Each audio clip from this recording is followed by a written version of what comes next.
In the winter of 1987, a structural engineer surveying a Victorian manor house outside Cheltenham found something the official floor plans did not, in any version, describe. Behind a smooth section of plaster on the third floor at the end of a narrow service corridor that had been used for nothing in particular for 100 years, was the hairline outline of a door. The door had been sealed from the outside, professionally, by people who had taken great care that no seam would ever be visible. The plaster had only betrayed it because plaster, after a century of being heated and cooled by a coal fire that was no longer there, will eventually shrink the 12 millimeters that an old door frame requires to be remembered. When the engineer, with the formal permission of the family, opened it, he found a small windowless room. The room was empty. There was, on the floor, a single brass button of the kind worn by the senior staff of a Victorian household. There was nothing else. Tonight, we are not going to open that door. We are going to do something quieter and stranger. We are going to meet the person it was built to make invisible. It is 4:12 in the morning.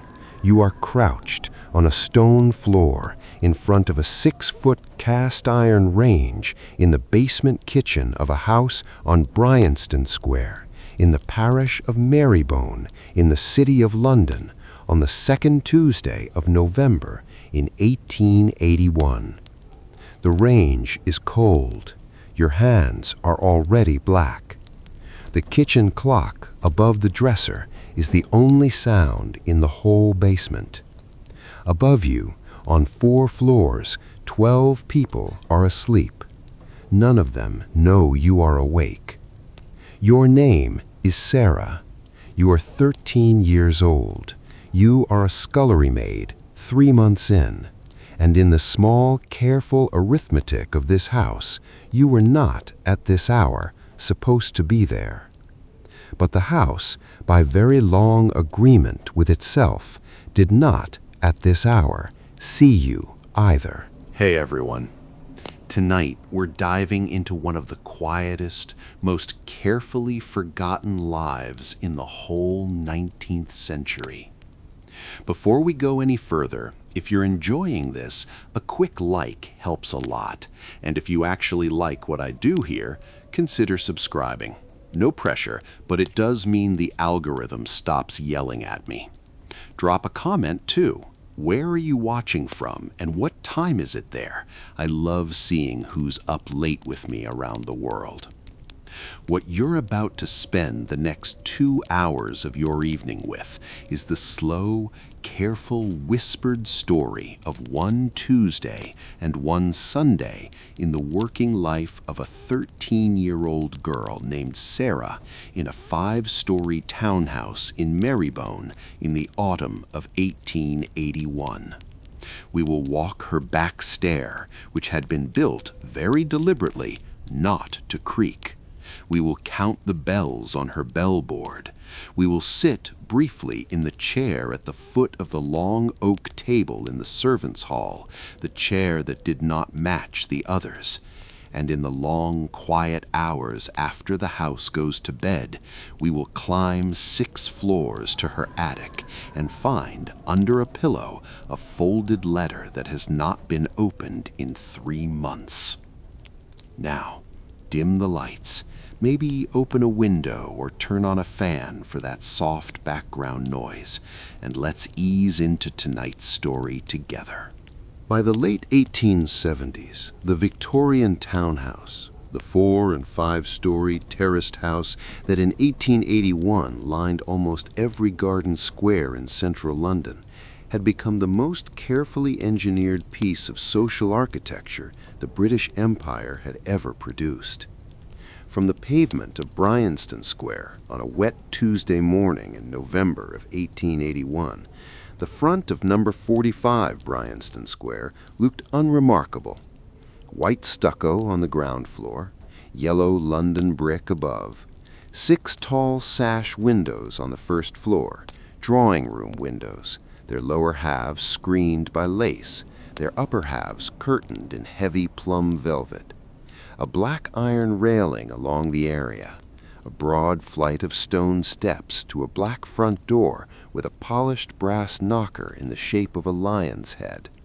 The lion had been polished that morning at 5:30 by a footman called James, who had also oiled the door before anyone else in the house was awake above stairs. That was the visible house, the house that the square saw, the house the postboy delivered to. Behind the white stucco, however, there was a second house. The second house was the same house. It occupied the same shell, but it ran very deliberately alongside the visible one, on a parallel track, in a parallel set of corridors, with a parallel set of stairs and doors, and a parallel set of small, careful instructions about how its inhabitants were to behave. The two houses, at no point in their working day, were supposed to overlap. The architecture of 45 Bryanston Square, and of every house like it, in Marylebone, in Belgravia, in Mayfair, had been designed with the unhurried professionalism of 19th century English domestic engineering to make sure they didn't. This is the chapter in which we walk that second house. We begin, as Sarah began every day, at the bottom of the back stair. The back stair at 45 Bryanston Square ran from the basement passage outside the kitchen to the small landing under the slates of the attic, 4 floors up. It was 16 inches narrower than the front stair. The treads were pine, not oak. The pine had been laid in 1844 and had not, in the 37 years since, been refinished, on the simple architectural grounds that nobody who mattered was going to see them. There was no carpet, there was no banister, on the grounds that scullery maids carrying coal scuttles in both hands had no use for one. There was a single skylight at the very top, frosted glass set into the slates, which on a clear day in summer let in a small gray square of light, and on a wet Tuesday in November in 1881 let in nothing at all. The light on the back stair came from a candle. You carried it with you. You held it in your left hand. Your right hand was for the work. There were 43 steps from the scullery door to the second floor landing. Sarah, in the working week, climbed them on average 14 times a day. The 11th step from the bottom creaked. It had creaked since 1844. It would, in the long, quiet life of the building, go on creaking until 1962, when the entire back stair would be removed in a single weekend to make way for a fire escape. Pine, plain, unlit. If the back stair had a job description, it would have been 1 line long: do not be heard. The front stair, 3 walls away, was a different building entirely. Oak treads, 3 inches thick, polished every Wednesday morning since 1844, with a mixture of beeswax and turpentine that the housemaid mixed herself in a small tin can on a windowsill in the laundry. A dark plum Wilton carpet, woven to order in 1872, held in place by polished brass rods. A single tall gas lamp on the half landing, and a stained glass window on the first floor, which on a wet Tuesday cast a small, soft red and blue square onto the carpet at 3 in the afternoon when the sun briefly came through the rain. The 2 stairs, the oak and the pine, the carpeted and the bare, the gaslit and the candlelit, ran the entire height of the building without ever, at any point, meeting. This was not in 1881 an accident. Robert Kerr, the architect, had published in 1864 a book called The Gentleman's House, in which he argued very politely in the long, careful sentences of an Edinburgh-trained architect addressing his fellow gentlemen that a properly designed townhouse was one in which the family and the servants might pass an entire day in the same dwelling on opposite sides of the same wall without once becoming aware of each other's presence. Kerr did not put it as cruelly as that. He put it as a matter of comfort. The comfort in his framing was the family's. The servants in his framing were the apparatus by which the comfort was achieved. The apparatus, he wrote, should function noiselessly. Noiselessly meant several specific things. It meant the runner on the back stair, a thin coir runner, brown, woven in Bombay and shipped to London at 3 shillings a yard, was pinned in place with brass stair rods of a different color than the rods on the front stair. The front stair rods rang very faintly when struck by a heel. The back stair rods were oxidized copper. They did not ring at all. A footstep on the back stair by the small, careful design of the building sounded different from a footstep on the front stair.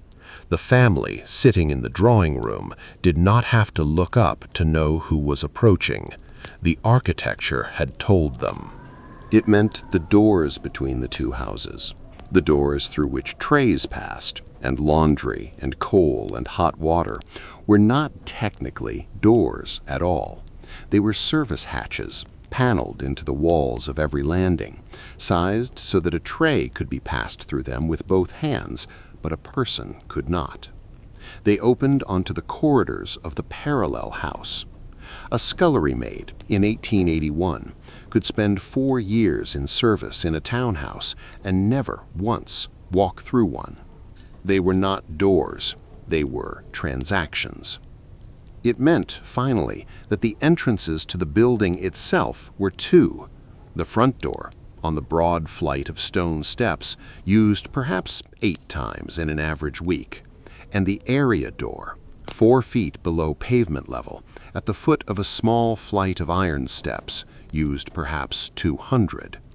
Coal merchant, milkman, laundress, fishmonger, postboy, chimney sweep, and the servants of the house themselves, who entered and left and walked their half-days by the same small black door under the steps. Sarah, in 3 months at 45 Bryanston Square, had used the front door exactly once. That was the day she had learned, in a way the back stair had not, by itself, been able to teach her, exactly what the rule of the building was. The rule of the building was that the building, very politely, did not see her. And on the second Tuesday of November, in 1881, at 23 minutes past 9 in the morning, on the back stair between the first and second floors, the rule of the building, for one single quiet minute, failed. She was on her way up, a small tin scuttle of fresh coal in her right hand for the bedroom grate of the eldest Pemberton daughter, 11 years old, prone to chills, who had asked at 8:30 for her fire to be relaid. The candle in her left hand. Her boots on the 11th step, which had, as it always did, creaked. She had counted automatically 12, 13, 14, 15. On the 16th step, the back stair, 3 steps above her, had a person on it.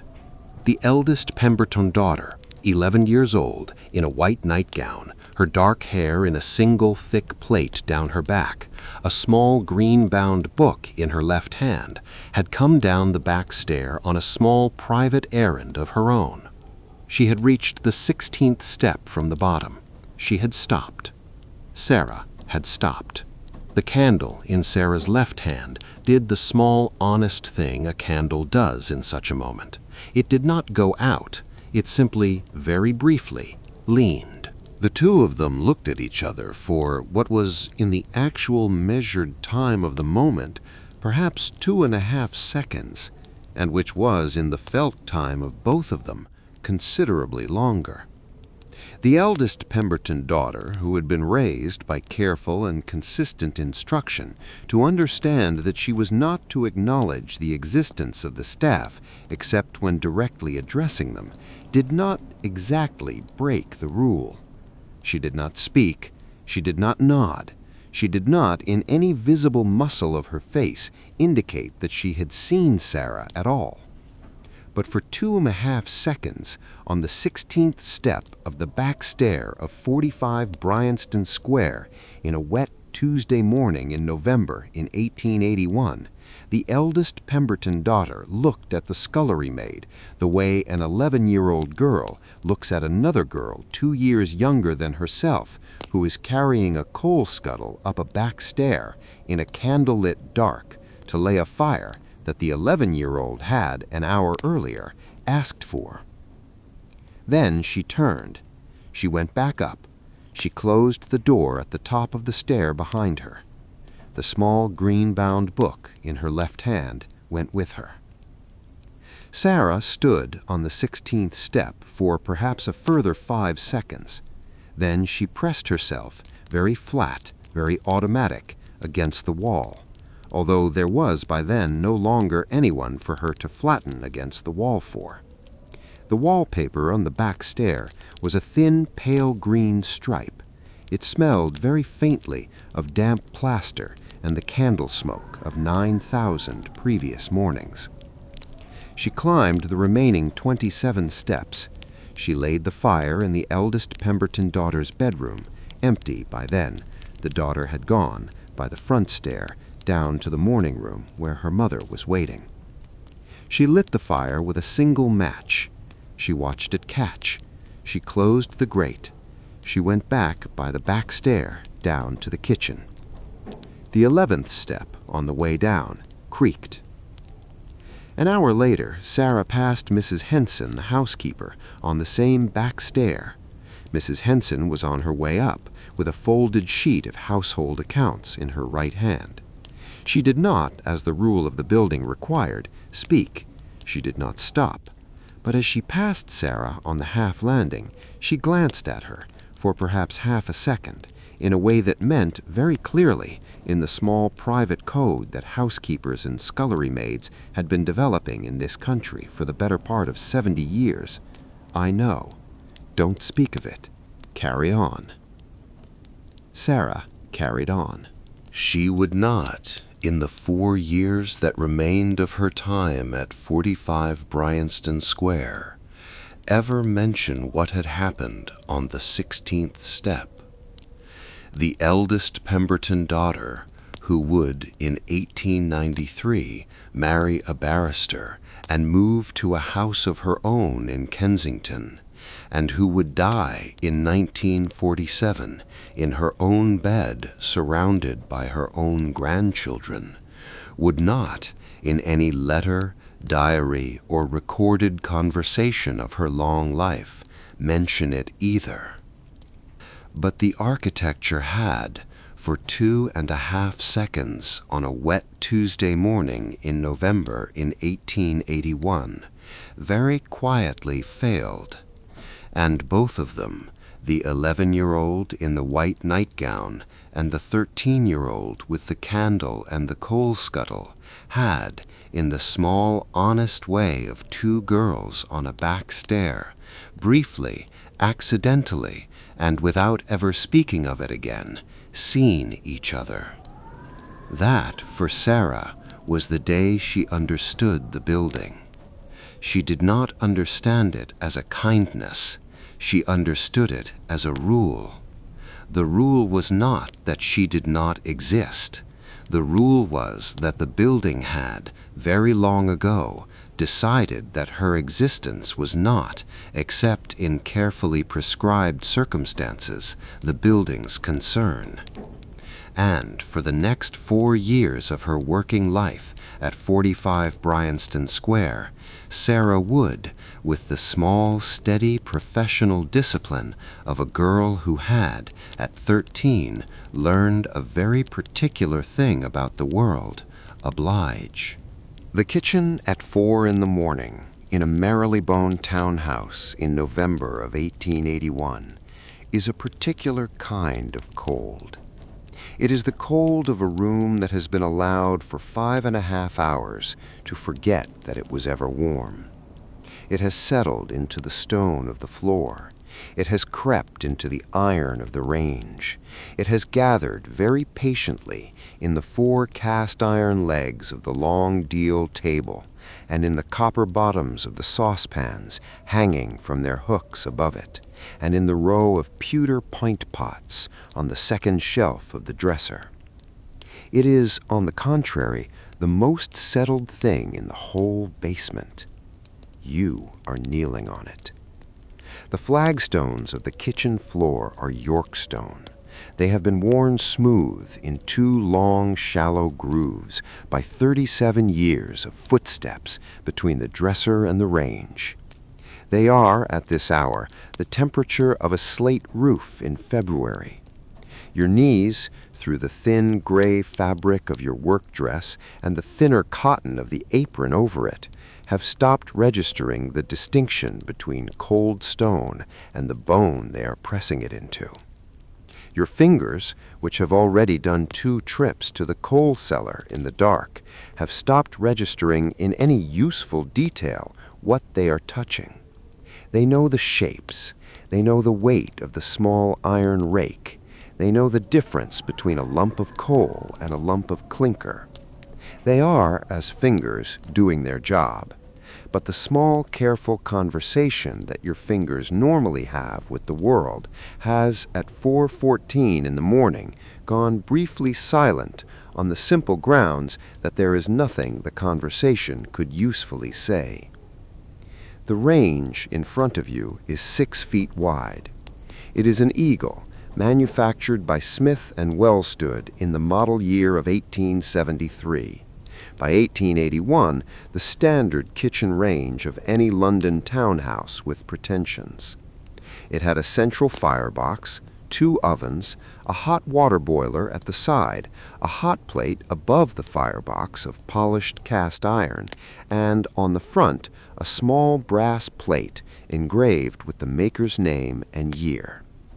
The brass plate on the eagle at 45 Bryanston Square had been polished every Saturday morning since 1873 by every scullery maid the house had ever employed.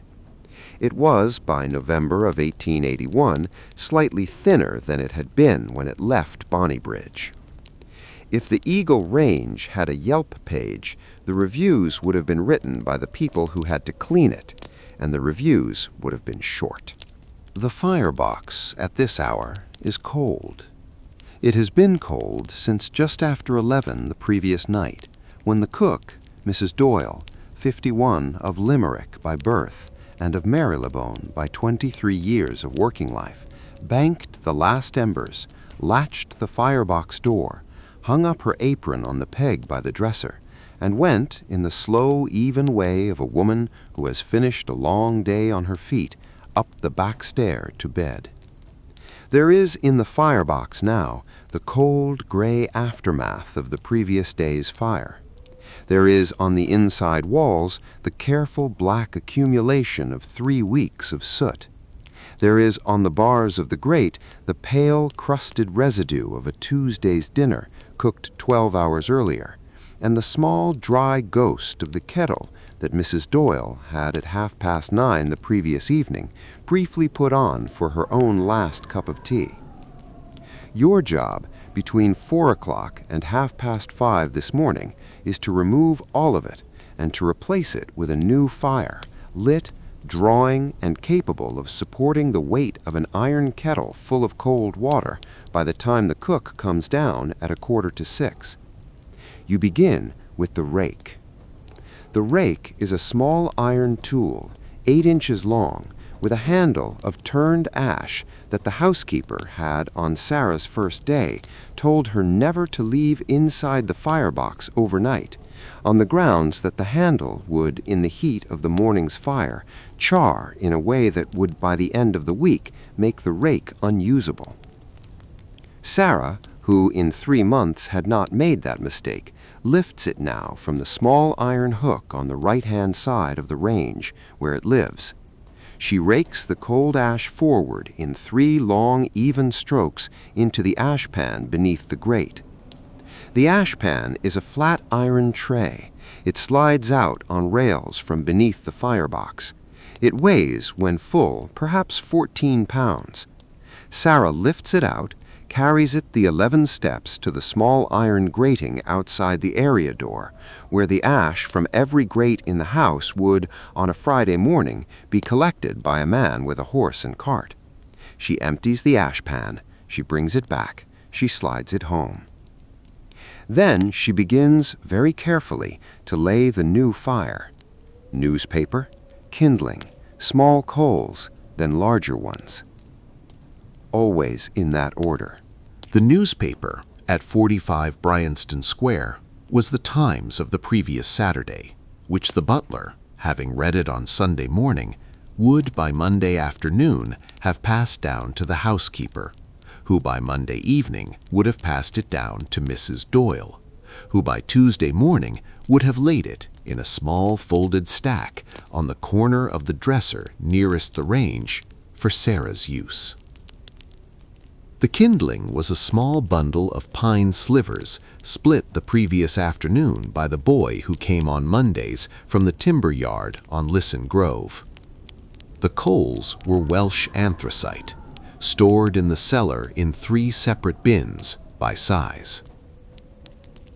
Sarah crumples the newspaper. She lays it in the firebox. She lays the kindling on top of it in a small, careful teepee with the gaps a fire needs to breathe. She lays the small coals around the kindling in the careful way that Mrs. Doyle had, on her second morning, shown her. She lays the larger coals at the back against the cast-iron wall of the firebox. She reaches then for the matches. The matches were lucifer matches, wooden splints 3 inches long, tipped with white phosphorus, sold in a flat tin box of 50 for 4d at the chandler's on Edgware Road. They were, in the small, honest opinion of every scullery maid who had ever struck one in the cold dark of a basement kitchen at 4 in the morning, faintly evil. The smell of phosphorus on a sulfur match on an empty stomach in a room with no air was a smell that nobody who had encountered it ever entirely forgot. She strikes one against the iron of the range. The match catches. It hisses. The small blue flame turns yellow.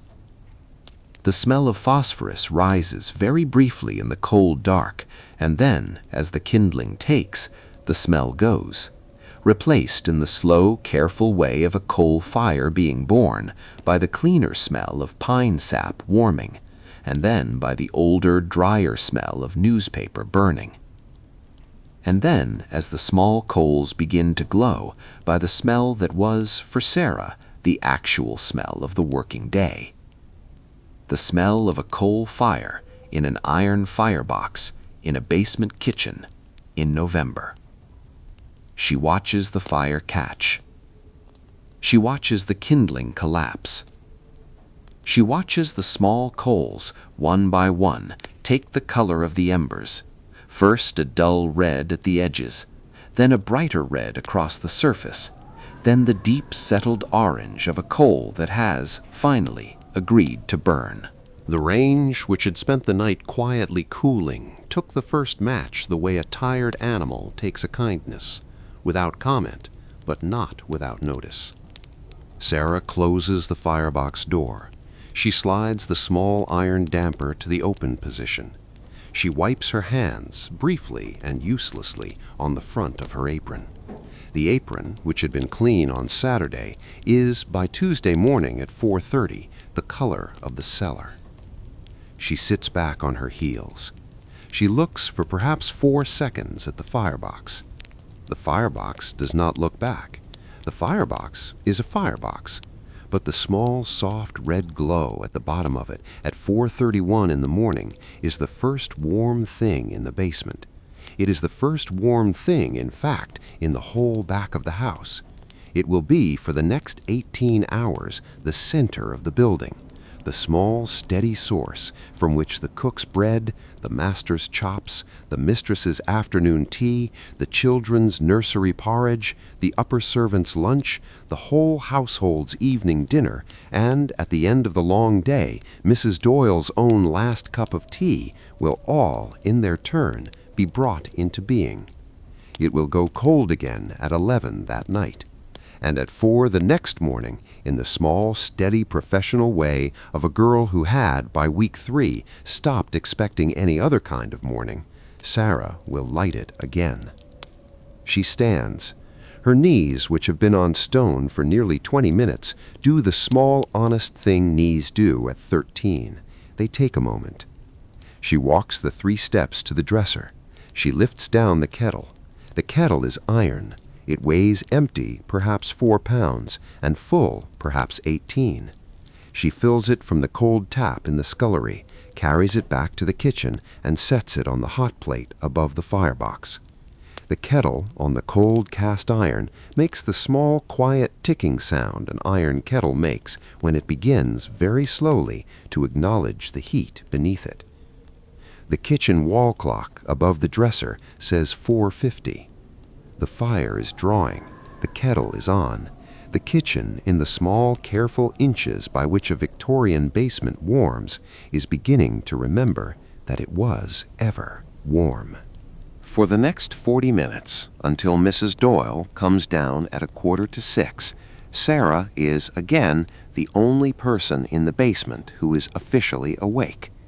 She uses the time the way she has, in 3 months, learned to use it.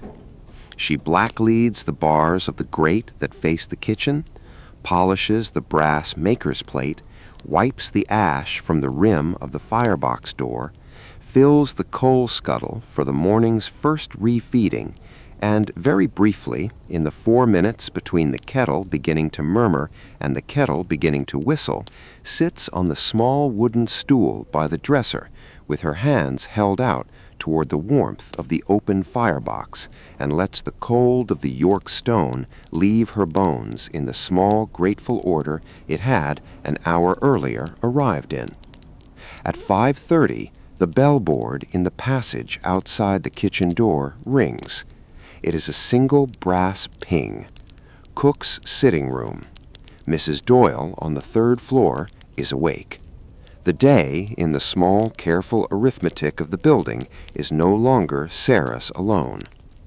15 minutes later, at 5:45, the back stair creaks, the 11th step, as it always did, and Mrs. Doyle, in a fresh apron, with her gray hair pinned at the nape of her neck, and the small black book of the day's marketing already in her right hand, comes into the kitchen.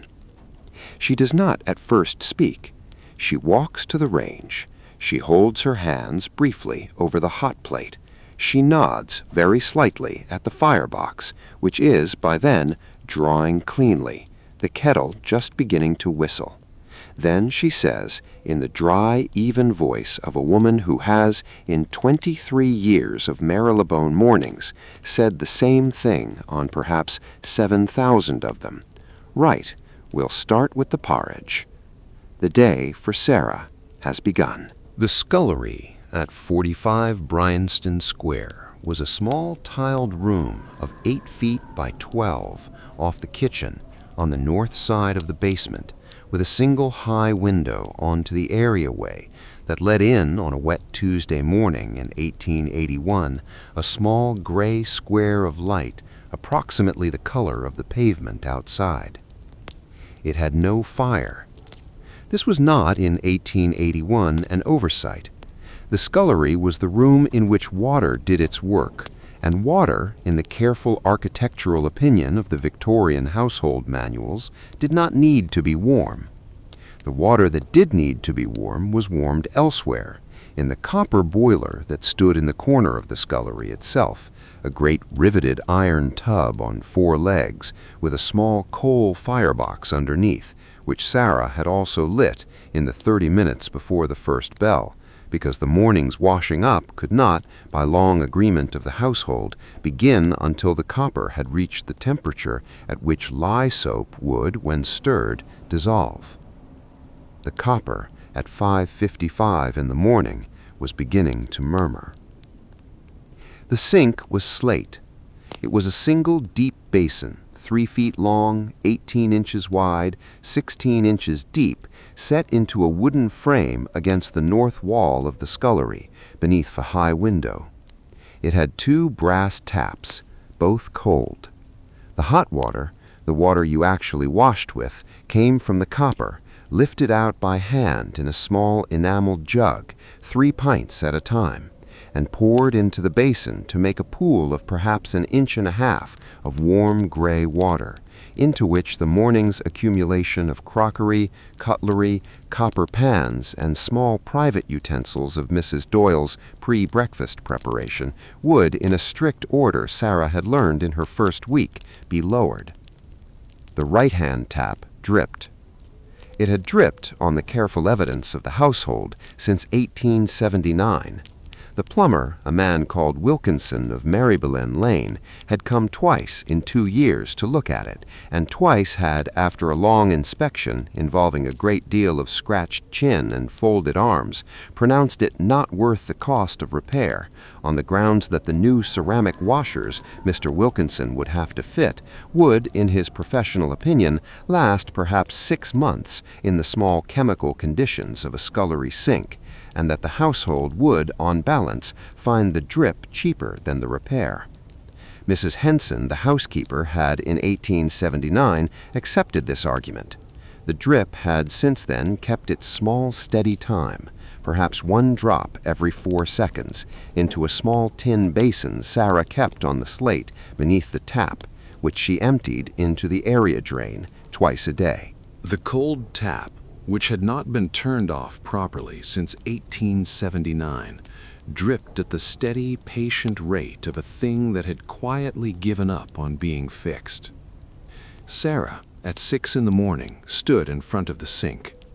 The first wash-up of the day was Mrs. Doyle's pre-breakfast preparation crockery: 3 small mixing bowls, 2 wooden spoons, a copper pan she had used for the master's morning porridge, a small sieve, and the white china teapot from the senior staff's first cup of tea.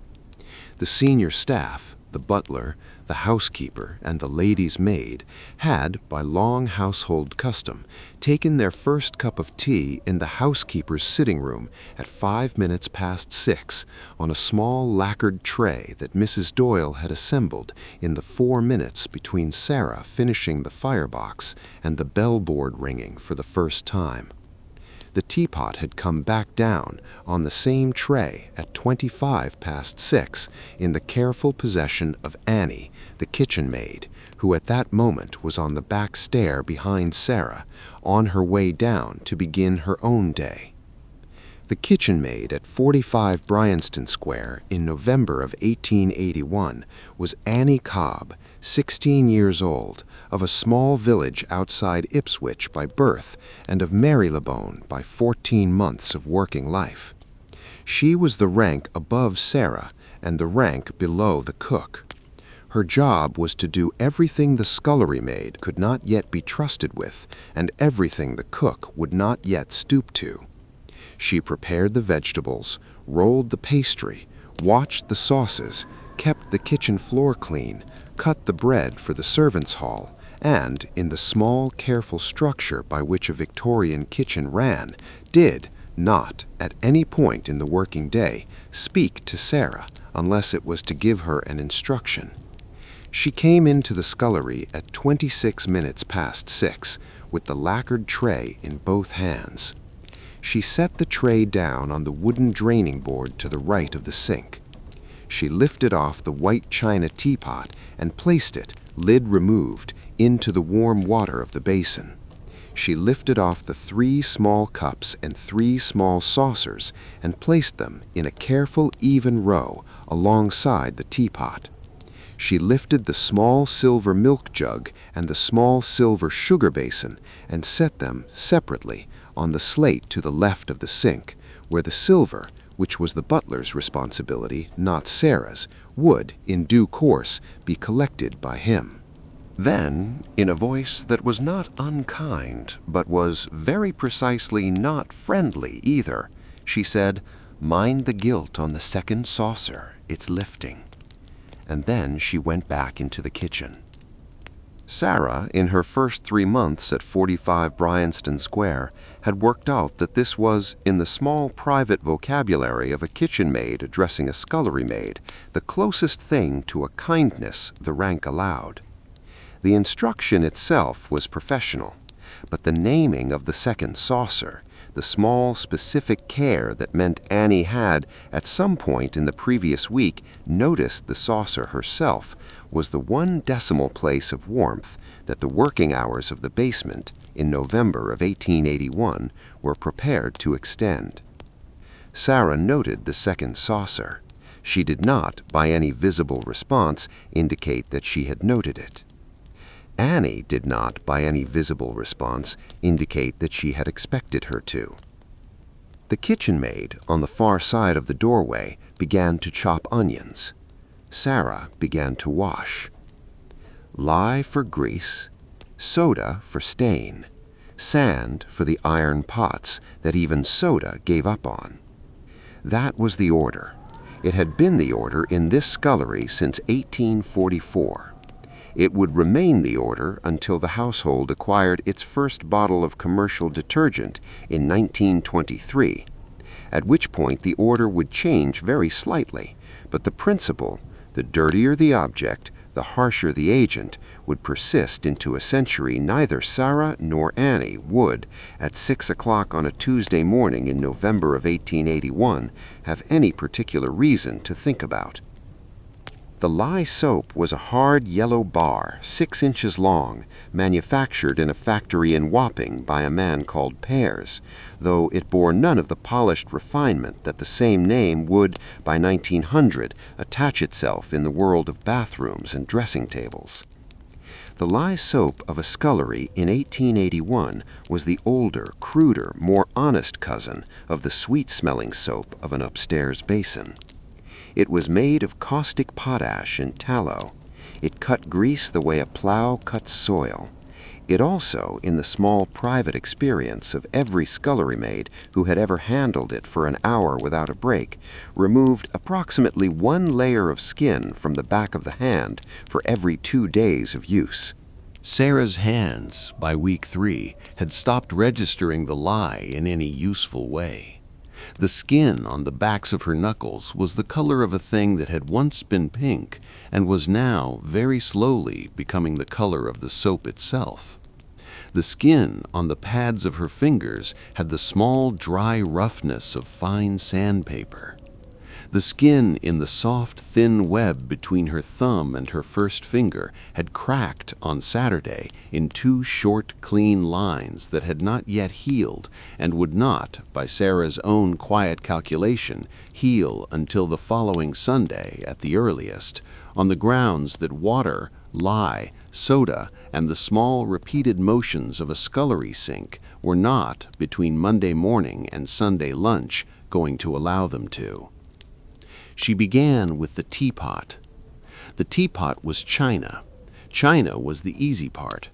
China went into the warm water, took a brief, gentle wipe with a soft linen cloth, and came out clean. Sarah lifted it, set it on the draining board, and moved on to the cups and saucers. China also, though she handled the second saucer with its lifting gilt in the small, careful way that the lifting gilt asked of her. Then she lifted the copper pan. Copper was the hard part. Copper was, in the strict hierarchy of dishes that a scullery maid at 45 Bryanston Square inherited from the scullery maid before her, the worst job in the room. Copper pans in 1881 were the fundamental vessel of an English kitchen. They conducted heat better than any other metal. They took the most delicate sauces without scorching. They could be hammered out and re-tinned every 3 years and would, with care, last 100. The Pemberton kitchen had 11 of them, in graduated sizes, hanging from a row of brass hooks on the wall above the kitchen table. The price the 11 copper pans extracted for their long working life was that every morning at this hour, every pan that had been used the previous day had to be scrubbed inside and out, inside with a fine paste of bath brick and water to remove the small daily darkening of the tin lining, outside with a different paste of vinegar and salt to remove the slow daily greening of the copper itself, which would, if allowed to accumulate for more than 48 hours, leave a stain on the wall behind the hook that the housekeeper would, on her Friday inspection, see.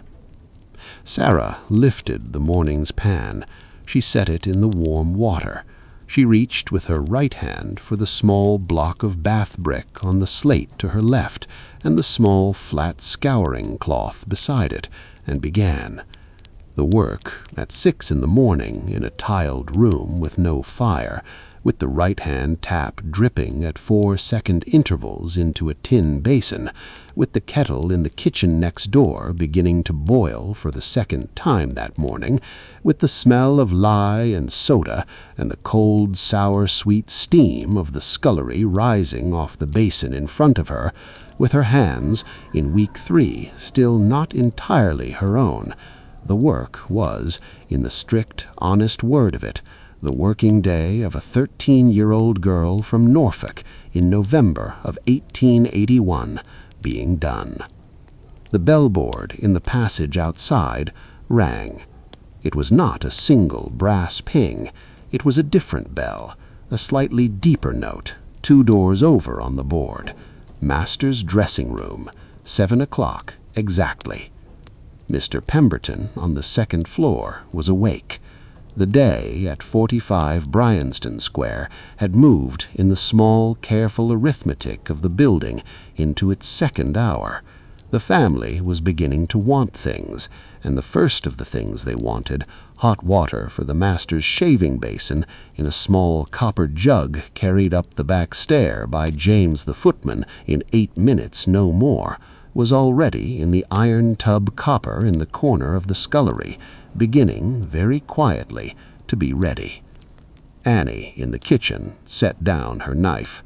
Sarah, at the sink, kept washing. By 7 minutes past 10 on a Tuesday morning in November of 1881, Sarah had been at work for 6 hours and 7 minutes. The family, by then, had eaten its breakfast. The master had eaten his, chops, eggs, toast, a small dish of stewed apple, the Times, at 20 past 8, in the dining room, alone, in the small private quiet that the household had learned over many years to leave around him. The mistress had eaten hers, toast, tea, a single boiled egg, in her own sitting room on the 2nd floor, at 5 past 9, on a tray Annie had carried up by the back stair, and James had carried in by the front, on a small porcelain plate from the lady's maid's hand.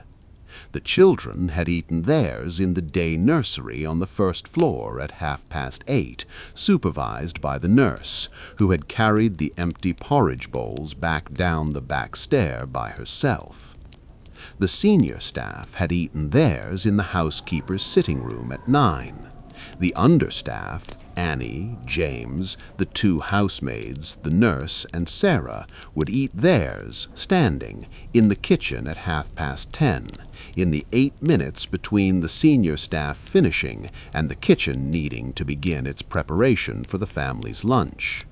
Sarah, between 6 in the morning and 10 o'clock, had washed the family's breakfast crockery, the children's nursery crockery, the senior staff's first tea crockery, the senior staff's breakfast crockery, the lady's maid's special small green glass bowl in which she took her morning slice of melon, 3 copper saucepans, 2 iron skillets, a small toasting fork, the pewter porridge pot from the day nursery, and the white china bowl in which the master's stewed apple had, on the second floor, half an hour earlier, been left untouched. She had also, in the small, careful gaps between basins of warm water, blackleaded the kitchen range. The blacklead at 45 Bryanston Square in November of 1881 was a small flat tin of dark grey paste manufactured in Birmingham, sold at 3d. a tin at the chandler's on Edgware Road, and laid on the bars of the kitchen range with a small stiff brush, perhaps 3 inches long. The paste was made of graphite, beeswax, and turpentine. It restored to the cast iron of the range the deep matte black that the heat of yesterday's fire had, by that morning, dulled to a dry, tired gray. It was, in the small, honest opinion of every scullery maid who had ever applied it, the dirtiest substance in the working life of the basement. Dirtier than coal, dirtier than soot, dirtier than the green stain on the back of an unwashed copper pan, on the simple grounds that blacklead, once it found the skin, did not, for 2.5 days, leave. Sarah's fingernails, on the second Tuesday in November in 1881, had not been the color of fingernails for some time. She had blackleaded the range in 2 passes. The first, with the small, stiff brush, applied the paste in even strokes along the bars of the grate, the rim of the hot plate door, the small decorative scroll at the top of the front panel, where the maker's name was engraved. The second, with a soft cloth that had once been a piece of an old linen sheet, polished the paste to the deep settled black that meant the housekeeper, on her Friday inspection, would not, barring exceptional misfortune, find anything to comment on. The cloth, by 10 that morning, had been black for so long that it would not, in the small chemical truth of the laundry, ever be anything else. She had then turned to the bath brick. The bath brick was a small, soft brick, perhaps 4 inches by 2 by 1, manufactured in Bridgewater in Somerset, out of crushed silicious earth taken from the bed of the River Parrett, where it had, over a number of slow, patient centuries, settled into the small, careful condition of being the finest natural abrasive in the British Isles. It was sold at 2d. a brick at the same chandler's on the Edgware Road. The Pemberton kitchen used, on average, 1 3/4 bricks a week. Sarah, by Tuesday morning at 10 past 10, had used 3/8 of the second brick. The bath brick had 2 jobs. The first was to scour the inside of the copper pans to a paste with water on a flat scouring cloth, the work she had been doing since 6 o'clock in 5 separate sessions interrupted by the bellboard, and which had, by now, accounted for the 7 copper pans of the family's breakfast preparation. The second was to clean the kitchen knives on a wooden board on the kitchen table, by laying each knife flat on the board, sprinkling a fine dust of bath brick over the blade, and rubbing the dust along the steel with a soft cloth, until the small overnight bloom of rust, which any Victorian kitchen knife would, by long chemical agreement with the air of a basement scullery, develop in 12 unattended hours, was gone. The Pemberton kitchen had 11 knives. Sarah had cleaned, since 7, all of them. Range, scullery, knives, then the boots, then back to the range. The boots were a small, evil category of their own. The Pemberton family, in November of 1881, owned among them perhaps 30 pairs of leather boots and shoes, of which 6 pairs, 2 of the master's, 2 of the mistress's, and 2 of the children's, would on any given morning be lined up in pairs on the small shelf by the area door, having been left there the previous night by the lady's maid, the valet, and the nurse for the scullery maid to clean before the family came down. The cleaning required 2 pastes, one of beeswax and turpentine for the brown boots, one of carbon black and beef tallow for the black, applied with a separate brush for each, polished with a separate cloth for each, and finished, in the case of the master's 2 pairs, with a final rub of a soft chamois that the housekeeper had, on Sarah's first day, shown her how to use. Sarah had, that Tuesday morning, between 8 and 9, cleaned all 6 pairs. By 10 past 10, her hands were the hands of a girl who had, in 4 hours, touched 3 different blacks and 1 brown, with 3 different brushes and 2 different cloths, and then had washed the 7 copper pans of the family's breakfast in lye soap and bath brick and cold water lifted from a copper boiler that by then was beginning to need a refill. She sat, very briefly, on the small wooden stool by the kitchen dresser. She held her hands up in front of her face in the small gray light from the high basement window. She looked for perhaps 4 seconds at her thumbs. Her thumbs did not look back. In the strict accounting of the household, Sarah was a scullery maid. Her wages, paid quarterly by Mrs. Henson out of a small black ledger in the housekeeper's room, were £6 a year. £6. Paid quarterly, that came to 30 shillings every 3 months, on the first Saturday of January, April, July, and October. Of that 30 shillings, 2 went home to Norfolk by registered post in a small folded envelope addressed in Sarah's careful third-form schoolroom hand. 12 went into the small tin box under her bed in the attic, which she had decided in her first week at 45 Bryanston Square would not be opened until she had £30 in it. The remaining 16 shillings were hers to spend on whatever, in the small private agreement she had made with her own future, she could reasonably justify. In 3 months, she had spent 4 of them. The hierarchy of the basement in November of 1881 was older than any of the people who lived in it. The cook never cleaned. The housekeeper never cooked. The lady's maid never went into the kitchen. The butler never went into the scullery. The footman polished the silver and laid the dining table, and never, under any circumstance, washed a dish. The 2 housemaids cleaned the bedroom grates and the drawing-room hearth and the front stair carpet, and never, in any working week of their lives, came near the copper pans. The kitchen maid prepared the food. The scullery maid cleaned everything that food had touched. And the scullery maid, the youngest, the lowest, the most invisible, did, in addition, the boots, the knives, the range, the floor of the scullery, the floor of the kitchen, the inside of the copper boiler on the day it was scrubbed out, the small brass plate of the maker's name on the range, and any other small, careful work that the household had decided was, by long agreement with itself, beneath the dignity of any other rank in the house. For all of which the household paid £6 a year. From today's view, £6 a year for the work of a 13-year-old girl who began her day at 4 in the morning and finished on most nights at 10 looks like the slow, patient theft of a childhood.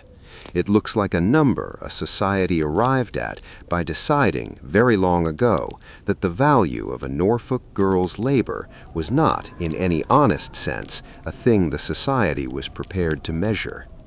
From their view, from the view of Mrs. Henson, who paid it, from the view of the master, who provided it, from the view of Sarah herself, who had, at the registry on Mortimer Street, agreed to it, £6 a year, plus board, plus lodging, plus a new linen apron at Christmas, was the going rate for a scullery maid in Marylebone in 1881.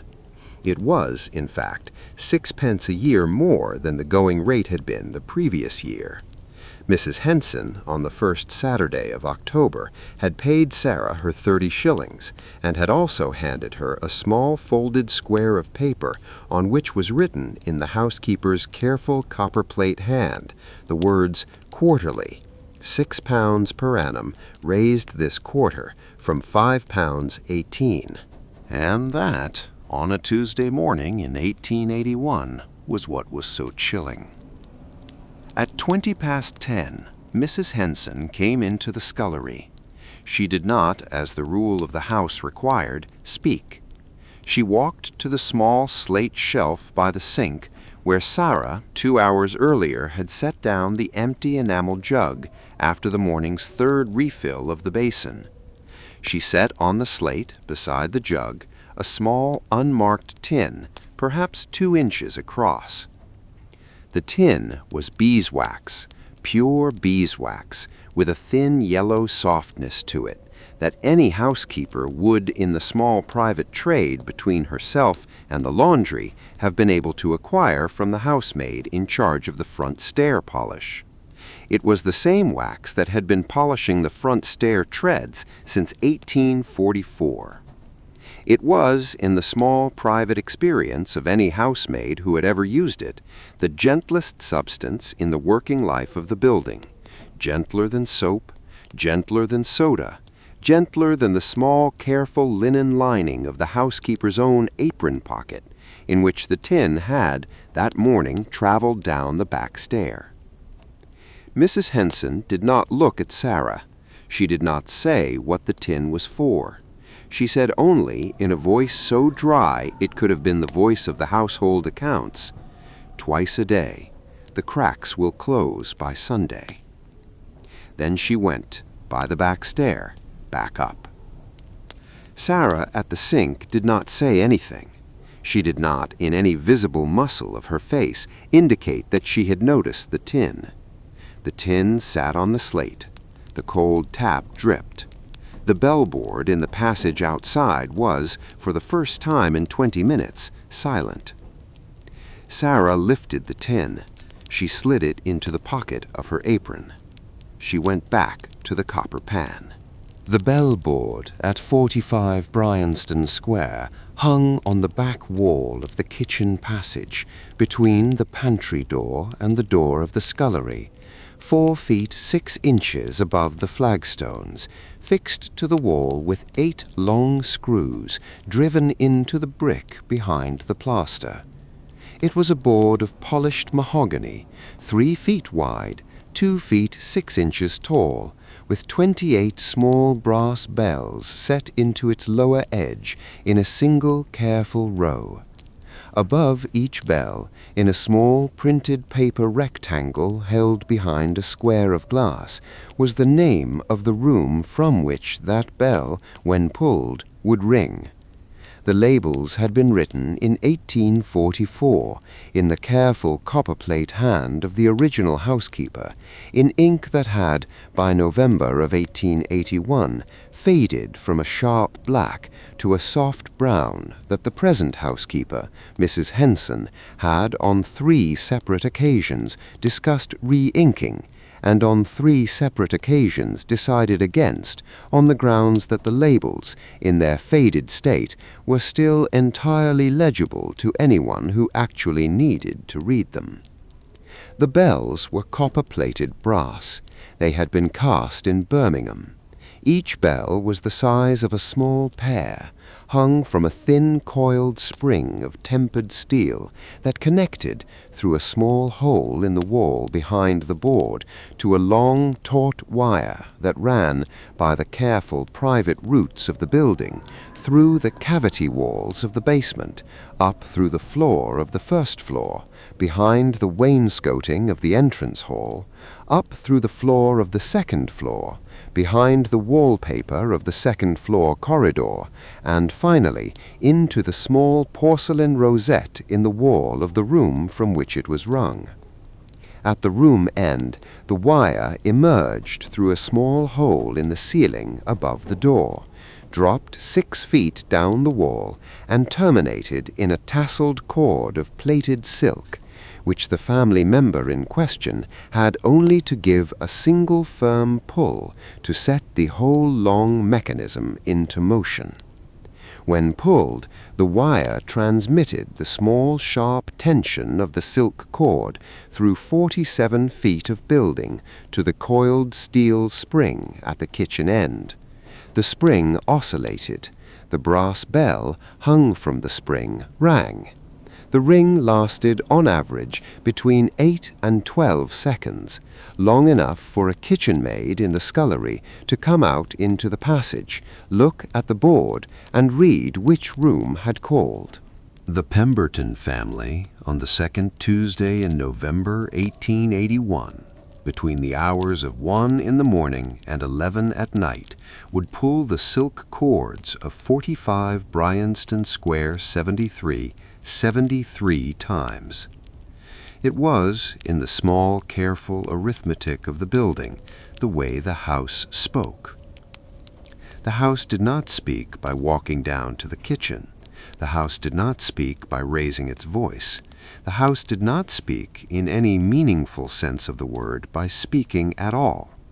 The house spoke very specifically by ringing, by causing a small brass bell in a passage 4 floors below to oscillate for 8 to 12 seconds in front of the polished mahogany board on which the names of all the rooms of all the family had been printed in faded brown ink since 1844. When the bell rang, the family had asked. When the family had asked, the staff had answered. That, in November of 1881, was the rule of the building. The rule had a body of literature behind it. Mrs. Beeton, in 1861, in the Book of Household Management, by 1881 the standard reference book of every English housekeeper, had written, in the small, careful prose she reserved for the management of staff, that the true mark of a well-trained servant is that the family she serves should rarely be aware of her presence except when she is in the act of performing a specifically requested service, and that, having been summoned, she should depart at the earliest possible moment in which her duty has been discharged. Mrs. Beeton had not, in writing the sentence, intended any cruelty. She had intended a piece of professional advice for a working housekeeper on the management of the small, careful machinery by which a Victorian household ran. The sentence had become, by 1881, something close to law. The law had a name. It was called, by the women who taught it to the girls who arrived from the country at the registry on Mortimer Street, the rule of invisibility. The rule had 3 parts. The first was that no servant on any floor of the house above the basement was to be seen by any member of the family except when in the act of performing a specifically requested service. To be in a corridor, on a stair, on a landing, on the threshold of a room without a clear and visible reason, a tray, a coal scuttle, a pile of folded linen, a basin of hot water, was, under the rule, a small but distinct breach of the household contract. The second was that no servant, in the course of a specifically requested service, was to speak to any member of the family, unless directly addressed. The footman who carried the tray did not say good morning. The housemaid who laid the fire did not, under any circumstances, comment on the weather. The lady's maid who brushed the mistress's hair in the small private quiet of a Marylebone bedroom at 10:30 at night did not, even after 12 years of doing exactly that, speak unless asked. The third was the part that, in the small private experience of the girls who lived under it, was the strangest. If a member of the family entered a corridor or a stair on which a servant was already passing, the servant was to flatten herself against the nearest wall, face turned toward the wallpaper, and remain there, motionless, until the family had passed. The position was called by the housekeepers who taught it standing aside. It was practiced at the registry on Mortimer Street, in a small room with a length of wallpaper pasted to one wall, until the girls could perform it without thinking.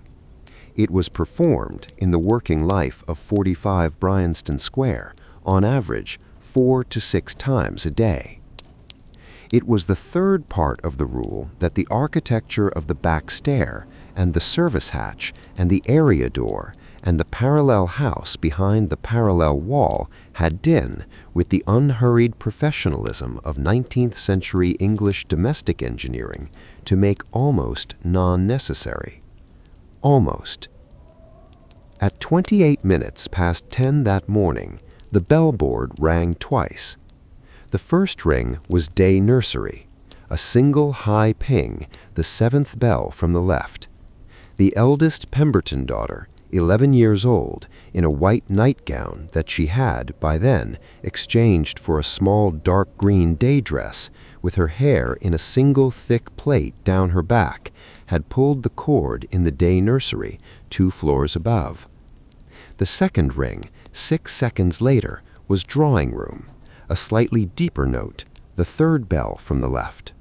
Mrs. Pemberton, having come down at last from her sitting room, had pulled the silk cord by the drawing-room mantelpiece. Annie set down her knife.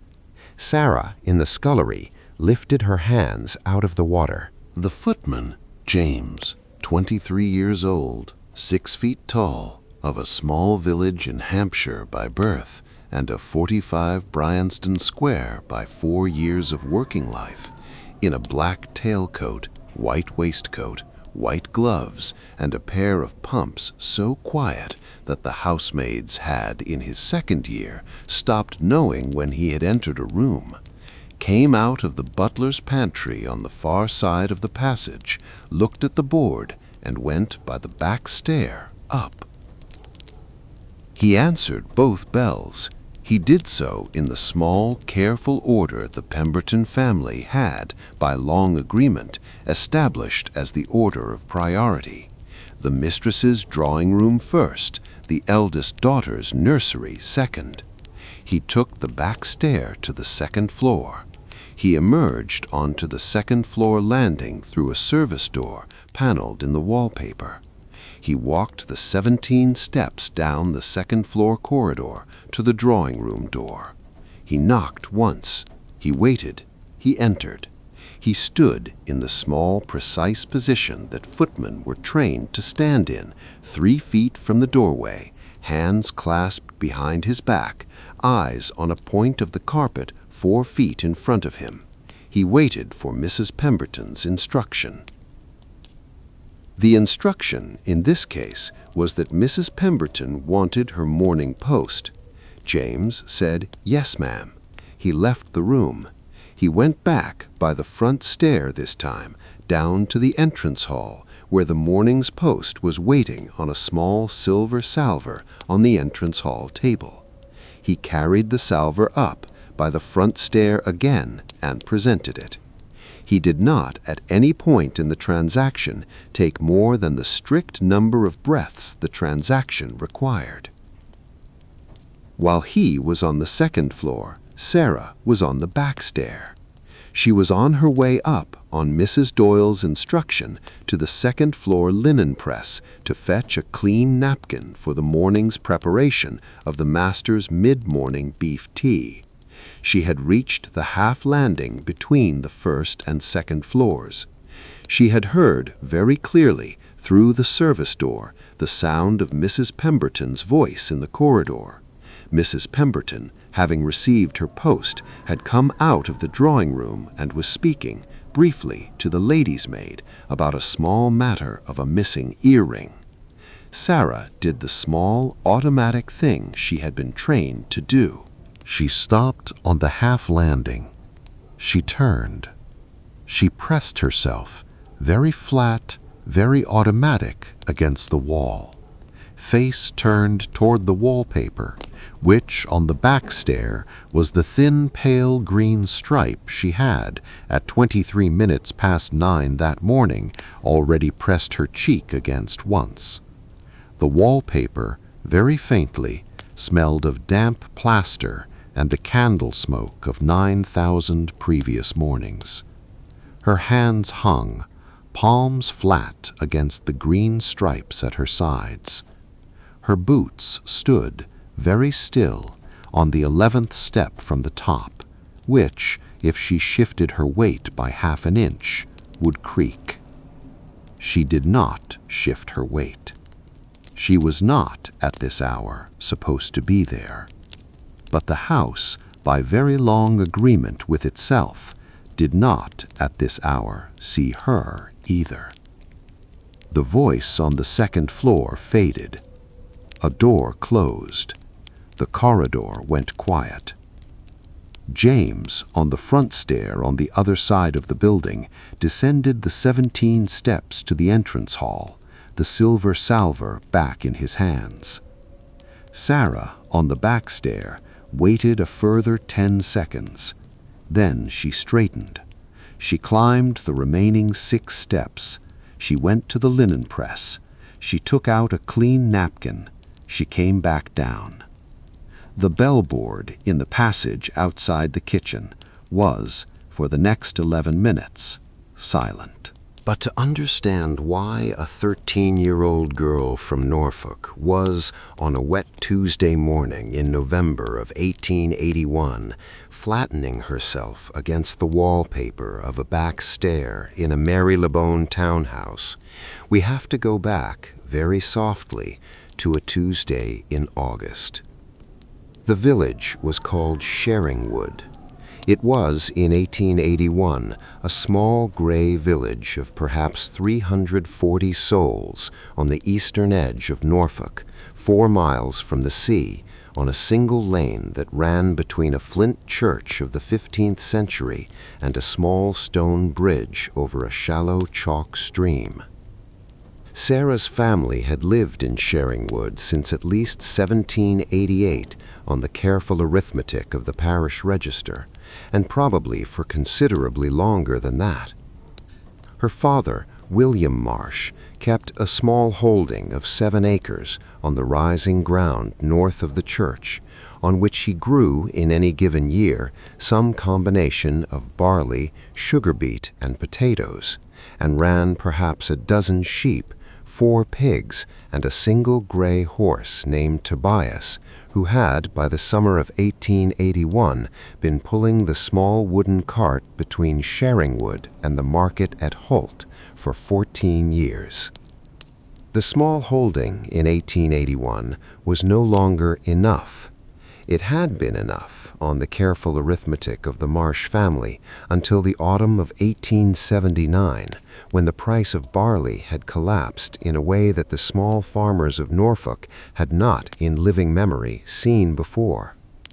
The collapse had been the result, the newspapers said, of grain coming in by steamship from a place in America called Chicago, which was, by 1880, sending so much wheat across the Atlantic that the price an English farmer could ask for a quarter of barley had dropped in 18 months by very nearly a third. The Marsh family, by the summer of 1881, had 4 children at home: Sarah, 13, her sister Lily, 11, her brother Tom, 9, and the youngest, Jane, 5, and a 5th, the eldest, John, 15, who had, the previous spring, gone away to Yarmouth to apprentice himself for 7 years to a fish cooper. It was, by August of 1881, very clear to Sarah's mother, Margaret Marsh, 38, of Sheringwood by 20 years of marriage and of the same village by birth, that the small holding would no longer support 5 children at home, and that one of the 4 remaining would, in the next 12 months, have to go. Sarah was the eldest of the 4. The decision, in the small, honest way of decisions made over a kitchen table in a flint cottage in Norfolk in 1881, was made, at the beginning of August, that Sarah was the one who would. The rector of Sheringwood, the Reverend Thomas Whatley, 62, of Cambridge by education, and of Norfolk by 34 years of small parish life, wrote on the second Saturday of August the letter of character. The letter, on a single sheet of cream paper, folded in three and sealed with a small dab of red wax, said that Sarah Marsh, the eldest daughter of William and Margaret Marsh of this parish, was, in her certain knowledge, of good Christian family, sound health, and the small, steady character that any household would, in the small, careful judgment of the Reverend Whately, find suited to the duties of a junior place. He had, on her behalf, also written to a Mrs. Whittaker, who kept a servants' registry on Mortimer Street, off Oxford Street in London, a registry that he had, on 2 previous occasions in the past 7 years, found a Norfolk girl a place through. Mrs. Whittaker had written back by the Wednesday post that she would, on the morning of Tuesday the 9th of August, be holding a hiring day for kitchen and scullery places, and that Sarah was welcome to attend. The journey down was Sarah's first time on a train. She left Sheringwood on the morning of the 9th of August in a small wooden cart driven by her father, with her grandmother's carpet bag in her lap.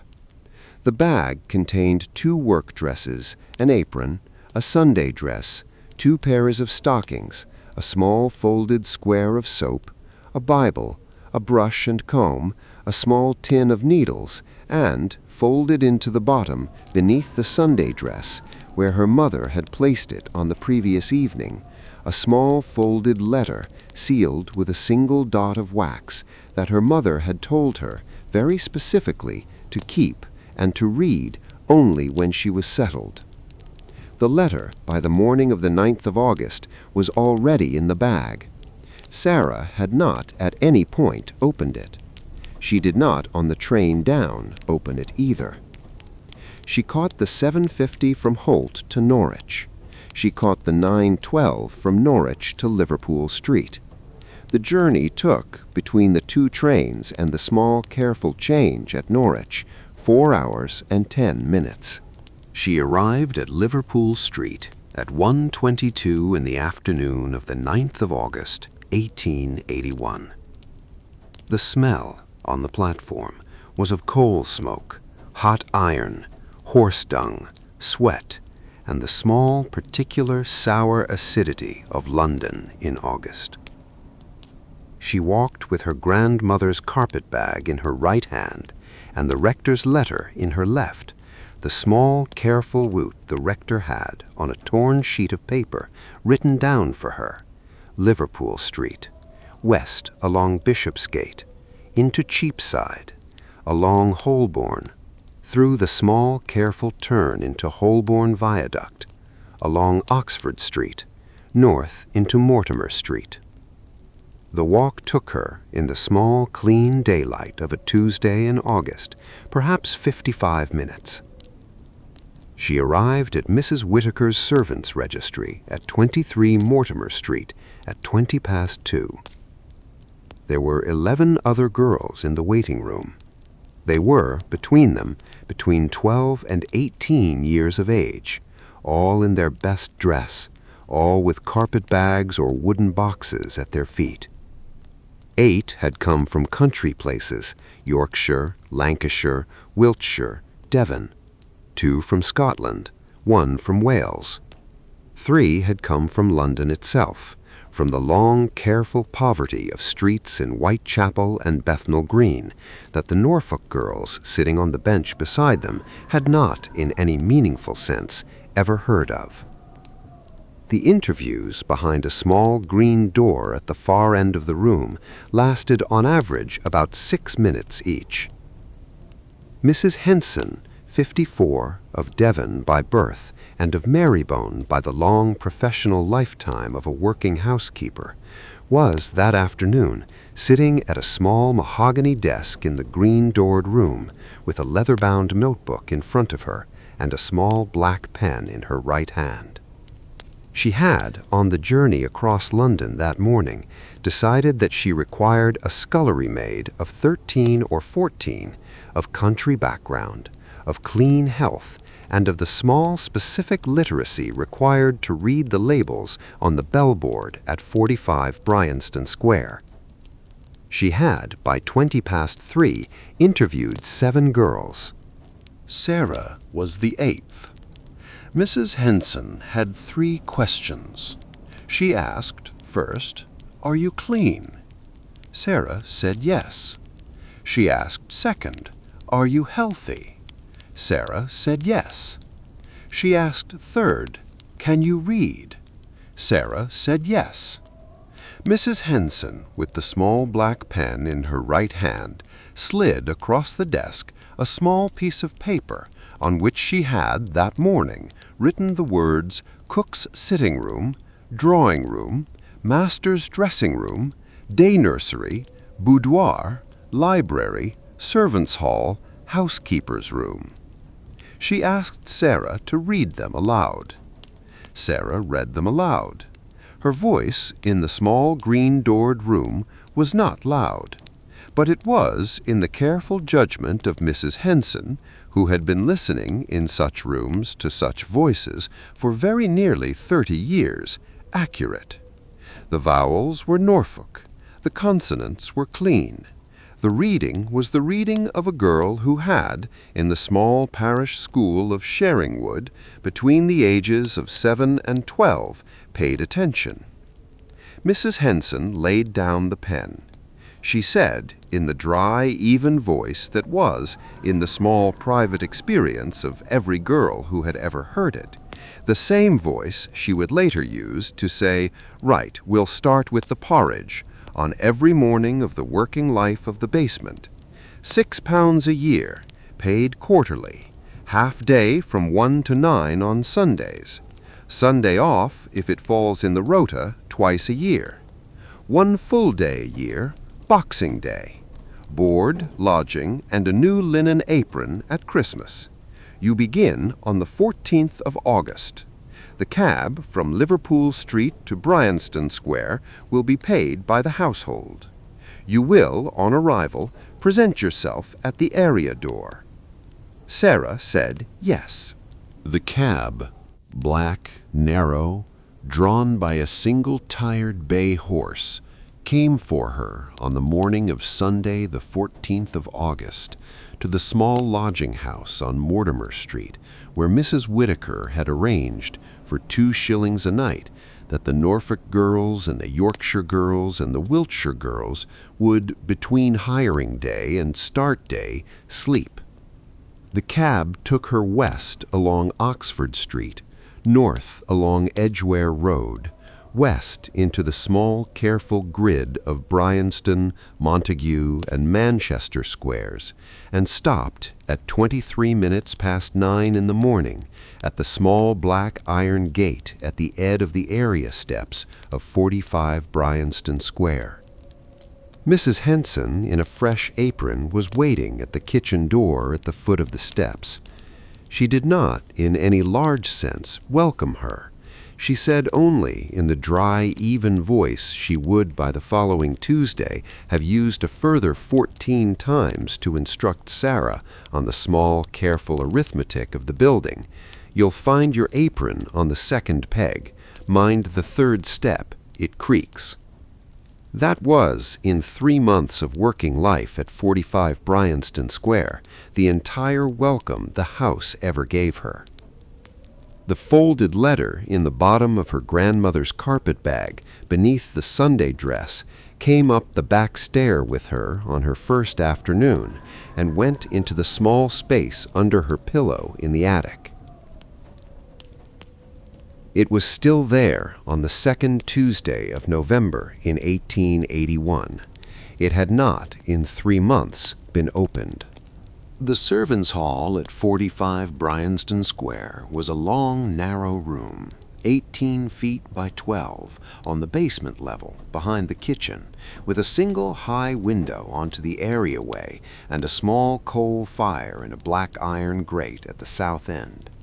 The walls were whitewashed. The floor was flagstone. The ceiling was crossed by two heavy oak beams, in which had been driven, sometime in the late 1840s, a row of brass hooks for the hanging of the senior staff's outdoor coats. The room had two pieces of furniture. The first was a long oak table, 11 feet long, 3 feet wide, 4 inches thick, that had been built in 1844 by a carpenter on Marylebone High Street and had not, in the 37 years since, been moved. The second was a row of 9 chairs. 8 of the chairs matched. They were of plain, stained beech with rush seats and had been bought with the table in 1844. They were arranged 4 down each long side of the table, with 1 at the head being the end nearest the fire. The 9th chair, at the foot of the table, did not match. It was smaller. It was lower. It was of a different wood, a paler, harder wood, probably ash. It had no rush seat.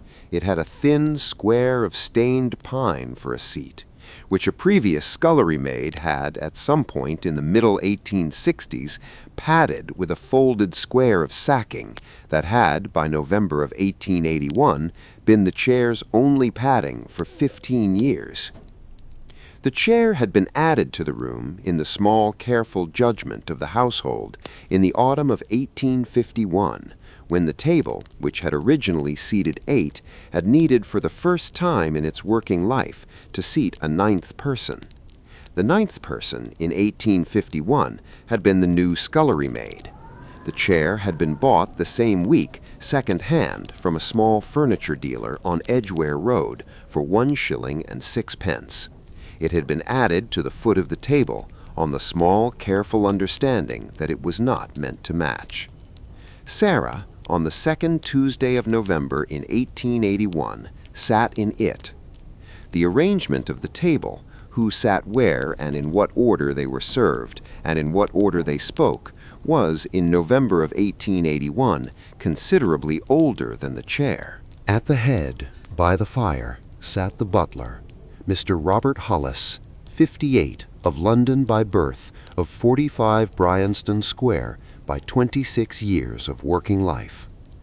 To his right sat Mrs. Henson, the housekeeper.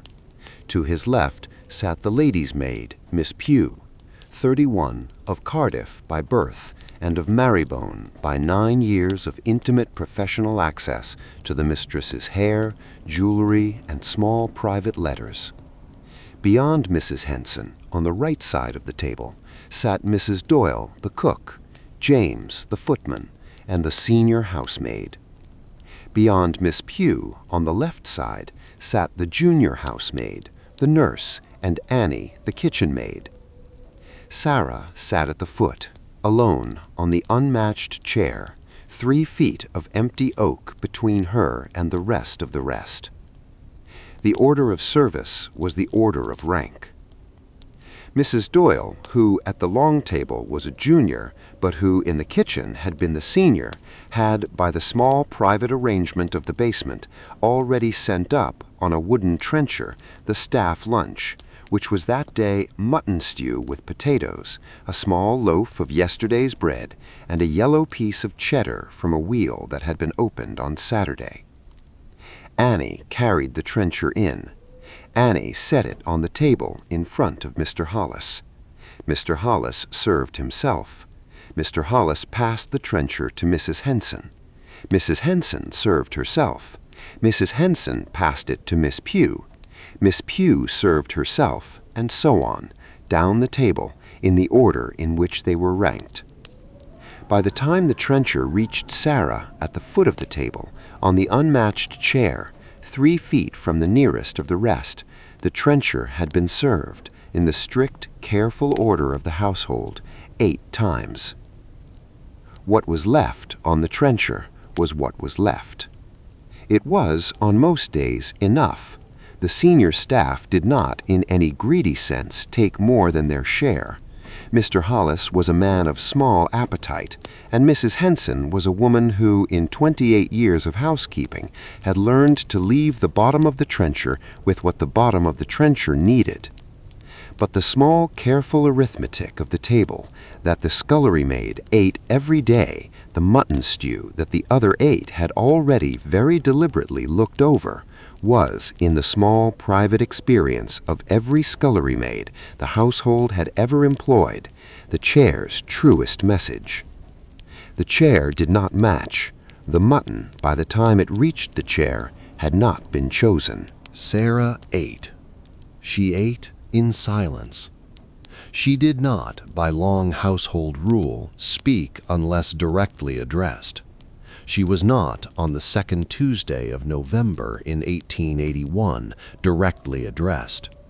Mr. Hollis, at the head of the table, read aloud, as he did every Tuesday, in the small dignified voice of an upper servant exercising a small dignified privilege, a paragraph from the previous Saturday's Times on the subject of the Eastern question, which was a subject that none of the other 8 at the table had any direct experience of, and on which Mr. Hollis had, by long agreement of the basement, the only opinion in the room.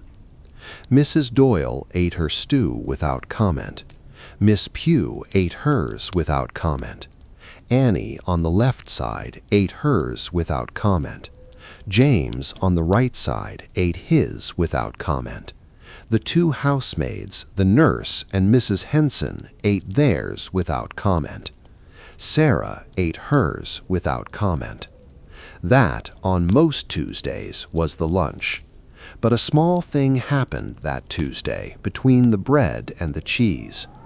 Annie, halfway through her second slice of the small loaf, reached for the breadboard, and instead of taking the next thinner end slice for herself, sliced the next thicker middle slice, set it on a small white plate, and passed it, without a word, down the left side of the table, past the nurse and the junior housemaid, to Sarah. The slice arrived in front of Sarah on its small white plate. Annie did not, by any visible muscle of her face, indicate that she had passed it. She continued to eat. She continued to look at the center of the table. Sarah did not, by any visible muscle of hers, indicate that she had received it. She continued to eat. She lifted the slice in the small, careful way of a girl who had learned in 3 months to receive a kindness without acknowledging it, and ate it. It was, on the strict accounting of the basement, the 3rd small mercy Sarah had received that day. The first had been the half-second glance from Mrs. Henson on the half-landing of the back stair an hour after the silent encounter on the 16th step. The second had been the unmarked tin of beeswax set on the slate by the sink, with the words, "Twice a day, the cracks will close by Sunday." The third was the middle slice of the loaf, passed sideways by Annie in front of 7 witnesses who had, by long careful agreement, not seen it. 3 different officials, 3 different mercies, none of them named, none of them spoken of. That, in the long, quiet life of the basement, was the way the system was, for very small inches at a time, softened by the people inside it. The lunch ended at 9 minutes past 11.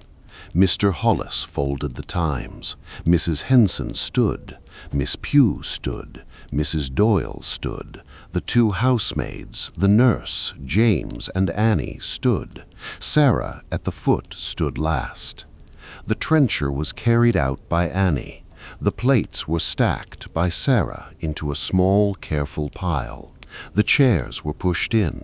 The fire in the south end grate, which had been burning for 40 minutes, was banked by Mr. Hollis with a small iron poker on his way out. The servants' hall, by 12 minutes past 11, was empty. The unmatched chair at the foot of the table sat where it had sat since 1851. It would sit there in the long, quiet life of the building until 1947, when the table and the 8 matching chairs would be sold in a single afternoon to a furniture dealer on Marylebone Lane, and the unmatched chair, being by then in a state that no dealer was prepared to take, would be left in the servants' hall for the new owners of the house to dispose of as they saw fit. The new owners in 1947 did not see fit. The chair in November of 2026 is still there. By 11:15 on the second Tuesday in November of 1881, the house at 45 Bryanston Square was, in the small, careful arithmetic of the building, going to bed. It did so, as it did everything, in stages. The mistress, in her sitting room on the second floor, finished a letter to her sister in Sussex at 10:20, blotted it, sealed it, and laid it on the small silver tray by the door for the morning's post. The lady's maid, Miss Pugh, who had been waiting in the small dressing room next door, came in at 10:28 and spent the next 22 minutes brushing the mistress's hair in a small, private quiet that neither woman in 9 years had ever filled with conversation. The mistress was in bed at 12 minutes to 11. Miss Pugh, having turned down the gas, hung up the dress, folded the small linen wrapper at the foot of the bed, closed the dressing-room door, and gone, by the back stair, up to her own room on the 4th floor, was in her own bed at 4 minutes past 11. The master, in his library on the ground floor, finished his second small glass of brandy at 20 past 10, banked the fire, blew out the lamp, and went up by the front stair. Mr. Hollis, the butler, in the pantry, locked the silver chest at 25 past 10, walked the length of the ground floor checking each window latch in the small, careful order he had been checking them for 26 years, locked the area door, locked the front door, and went up by the back stair to the small room on the 3rd floor that had been his bedroom since 1857. By 11, the house above stairs was quiet.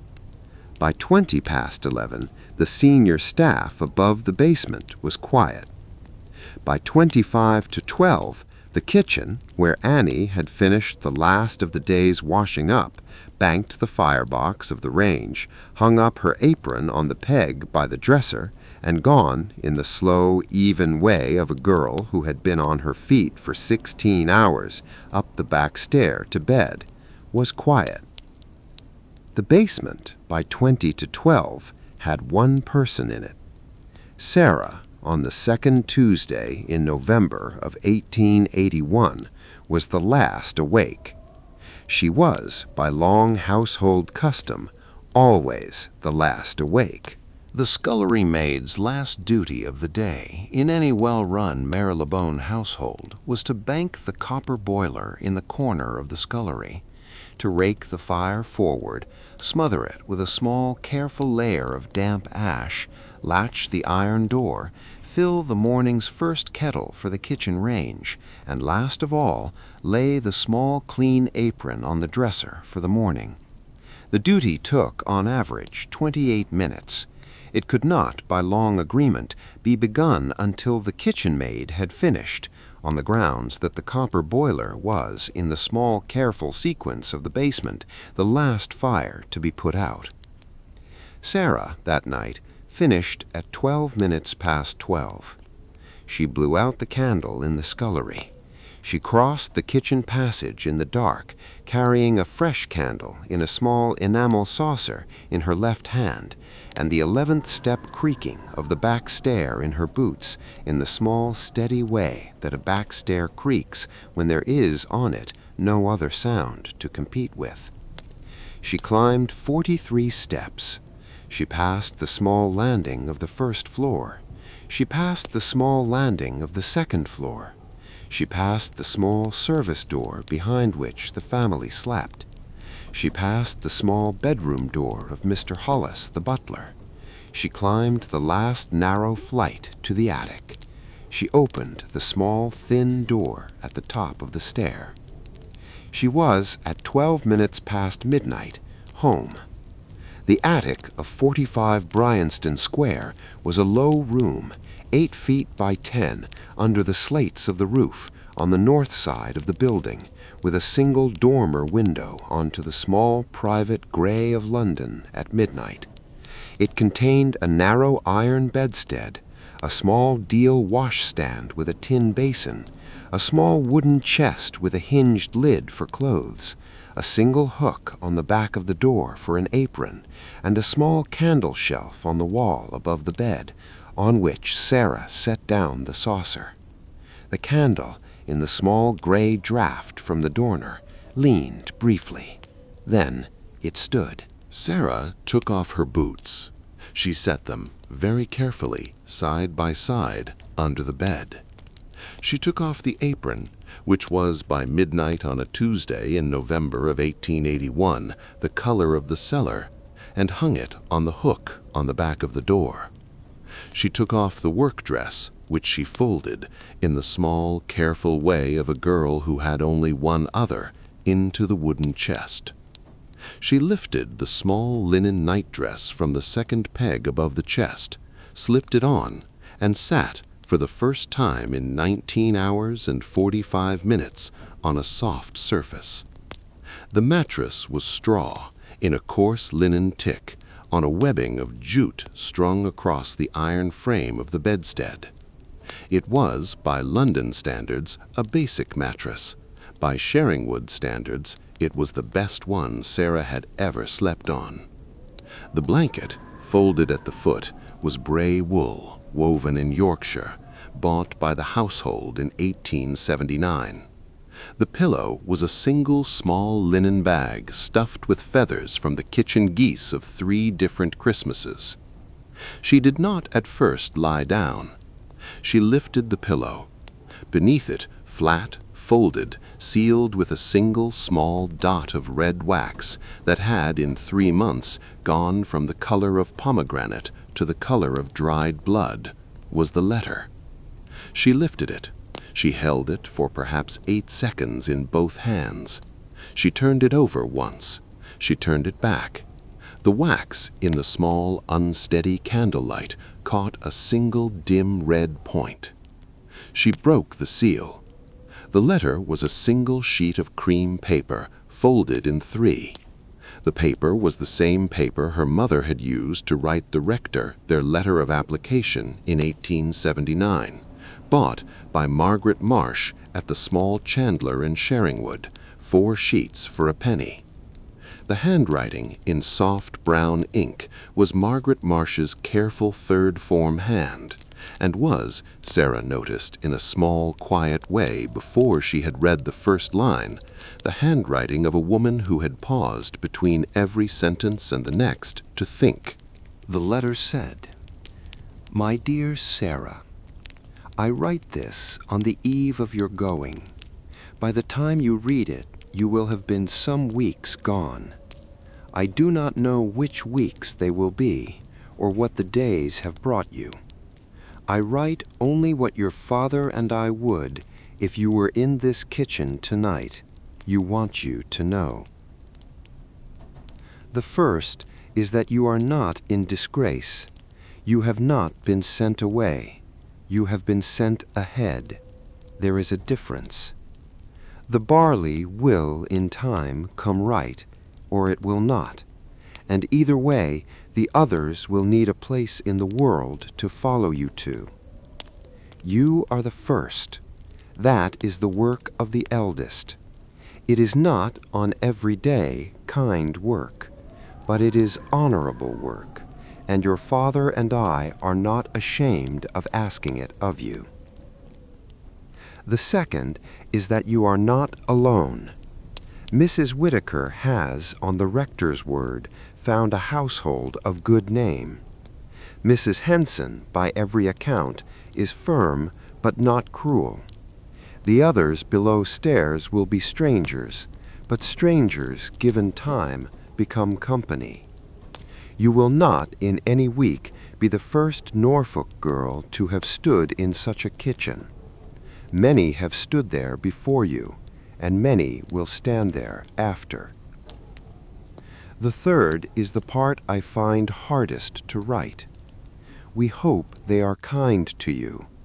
We hope the bed is soft. We hope the food is enough. We hope the older girls do not tease. We hope the candles do not go out before you have undressed. We hope, on a Sunday afternoon, you find a small green park to sit in, and a kind face to look at, and a hot cup of something the household has not asked you to make. We hope they are kind. Your loving mother, Margaret Marsh, Sheringwood, the 13th of August, 1881.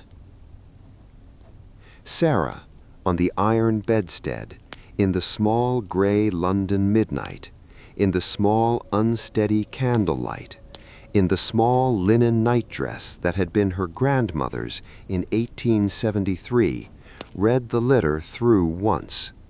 She refolded it. She read it through again. She refolded it.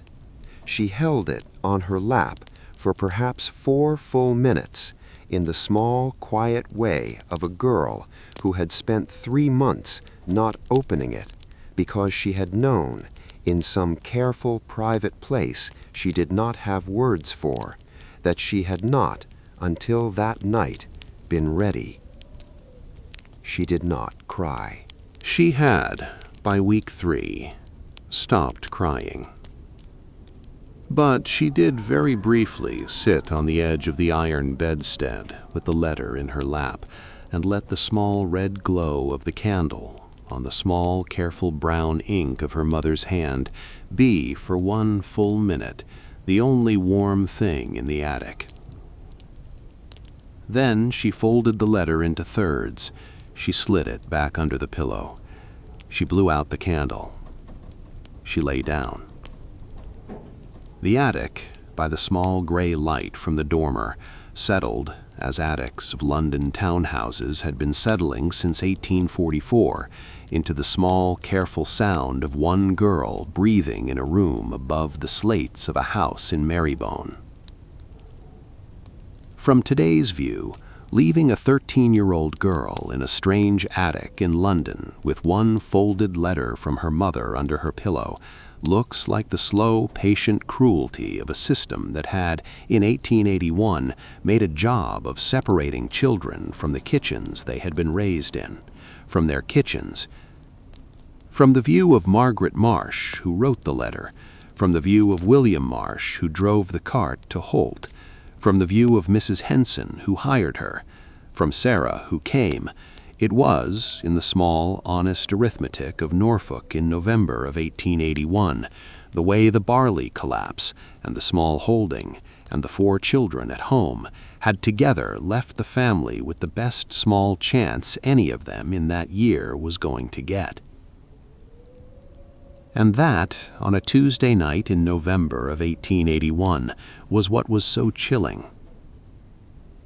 Sarah breathed. The candle was out. The house, 4 floors below her, was asleep. The bellboard in the kitchen passage was, for the first time in 19 hours, entirely silent. The kitchen wall clock, above the dresser, struck a single small chime for midnight, which Sarah, in the small, careful descent into the first proper sleep of her week, did not at any point hear. Beneath her pillow, the letter was, at last, after 3 months in a carpet bag and 3 months under a pillow, read.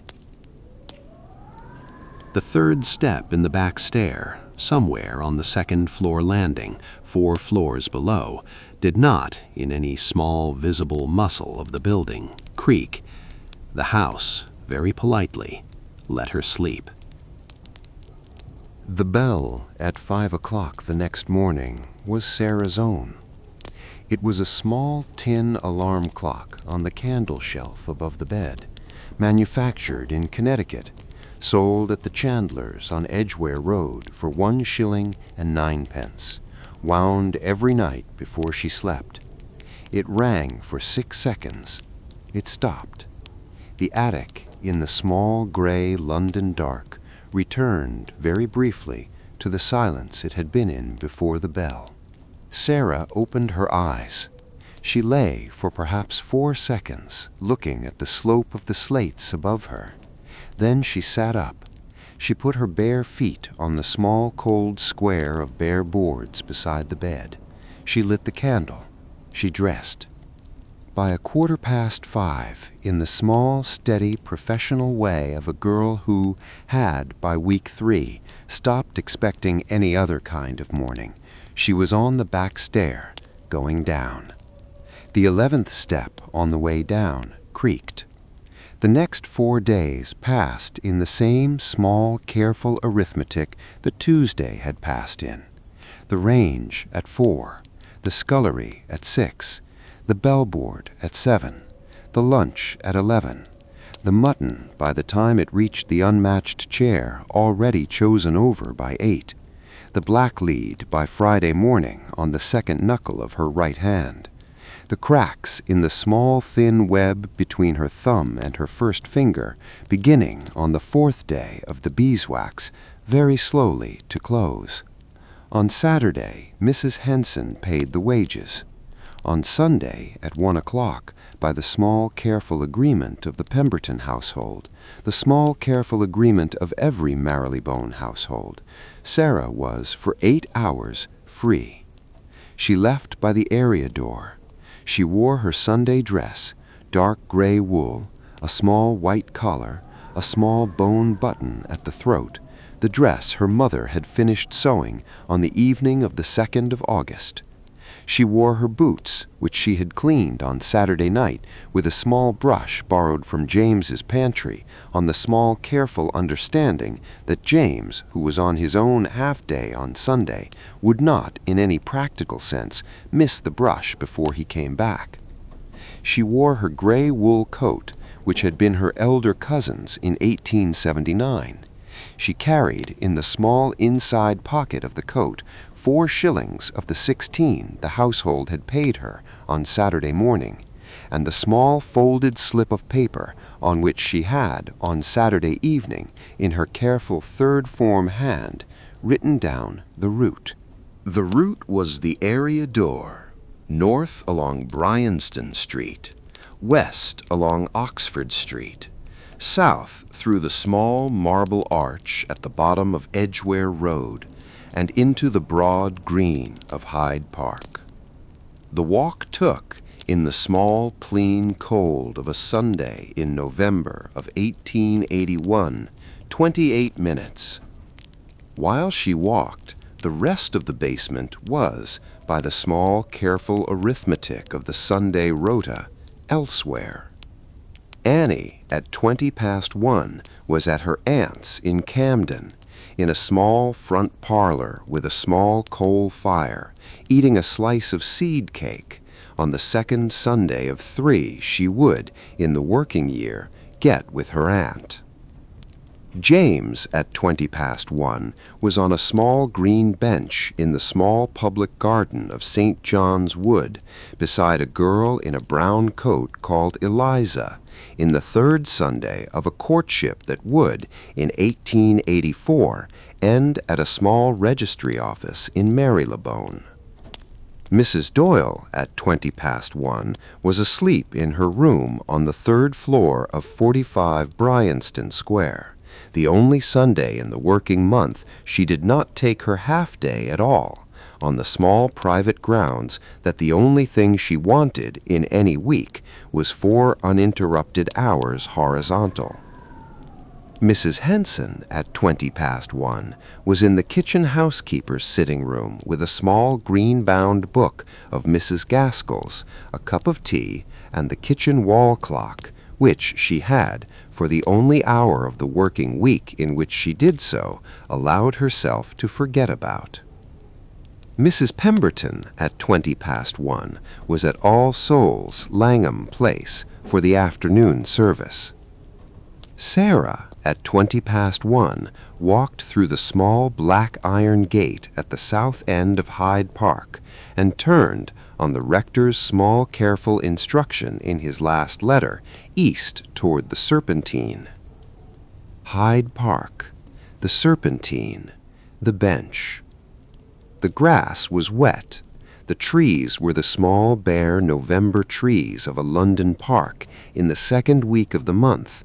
The Serpentine, in the small gray light, was the color of pewter, flat, broad, indifferent, with two small ducks on it that did not, in the small private way of London ducks, look up. The bench was an iron and pine bench painted dark green on the small gravel path along the north side of the water, and was, at 1 on the second Sunday of November in 1881, empty. Sarah sat down. She had, in the small inside pocket of the coat, 4 shillings. She had, on the way through, bought from a small stall by the gate a tin mug of hot coffee for 2pence, and a slice of lemon cake on a square of grease-proof paper for a further 3. The coffee was hot. The cake was sweet. Her hands on the small tin mug were, for the first time in 19 days, not the color of the cellar. She had washed them in her own basin in the attic that morning with the lemon and salt that Annie had on Saturday night, very briefly and without speaking, left on the candle shelf above her bed. Lemon and salt, on her own hands, on a green bench by the Serpentine. The cold of November on her cheeks was a working cold, a moving cold, a cold that was pleased to have somewhere to be. She drank the coffee. She ate the cake. She watched the ducks.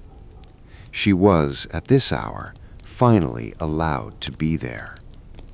She sat for, in the small, careful measure of a girl who had, in 3 months, learned to count any free minute the household was prepared to allow her, 55 minutes.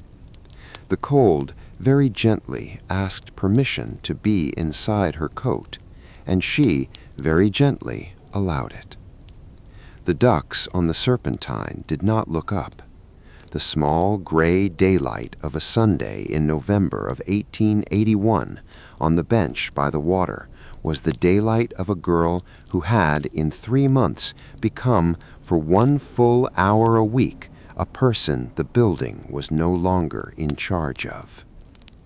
At 2 she stood. She walked by the same route in reverse back toward Marylebone. The walk in the small, clean cold of the going-down afternoon took her 26 minutes. She let herself in by the area door at 4. She climbed the back stair to the attic. She hung up the Sunday dress. She put on the work dress. She tied on the apron. She came back down. The kitchen, by 4 o'clock, was beginning again to need the copper boiler. By 5, the bellboard would ring for the Sunday tea. By 11, the kitchen would be quiet again. By midnight, Sarah would, for the 8th time that week, be the last awake. The kitchen wall clock struck 4. The basement was quiet. The bellboard in the passage outside was, for one final small minute of the chapter, silent. And the house, quiet, sleeping, unaware, had for 1 full hour by the Serpentine allowed her to exist. The house at 45 Bryanston Square stood on the same square in the same white stucco and yellow London brick until the spring of 1942, when a single high-explosive bomb dropped in the small, careful indifference of a Tuesday night air raid removed the upper 3 floors of the building and the small attic room above the slates in which a 13-year-old girl from Norfolk had for 4 years slept. The basement survived. The kitchen survived. The bellboard, with its 28 small brass bells and its faded brown labels of 1844, survived. The unmatched chair at the foot of the long oak table survived. The Pemberton family had, by then, sold the house to a firm of solicitors who had sold it in 1928 to a small private hotel, which had in 1939 sold it to the man whose son was on the night of the air raid on a destroyer in the North Atlantic, and who would in 1947 sell what was left of it to the council. The square in November of 2026 is still there. Most of the houses are not. There were in 1881, on the small careful estimate of the census of that year, around 1.5 million domestic servants in the United Kingdom. Most were women, most were under 25, most worked in any given week between 80 and 90 hours. Most are, in the long, quiet record of the period, nameless.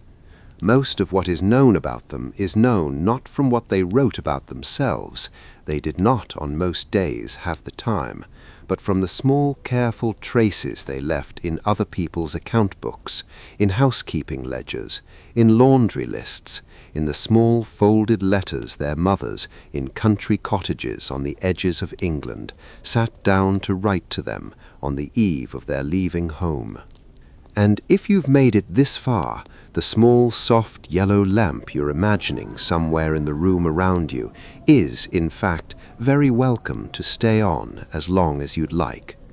Sleep well wherever you are. The bellboard is silent. The 3rd step has stopped creaking. The kitchen war clock is somewhere in a dark cellar in Marylebone, still ticking, slowly, patiently, indifferently. And somewhere in Norfolk, 145 years later, in a small archive box in a county records office, a folded letter still exists in soft brown ink on cream paper in the careful 3rd form hand of a woman who paused between each sentence and the next to think, with a sentence in it that ends, "We hope they are kind." And that, just for tonight, is all right. Good night.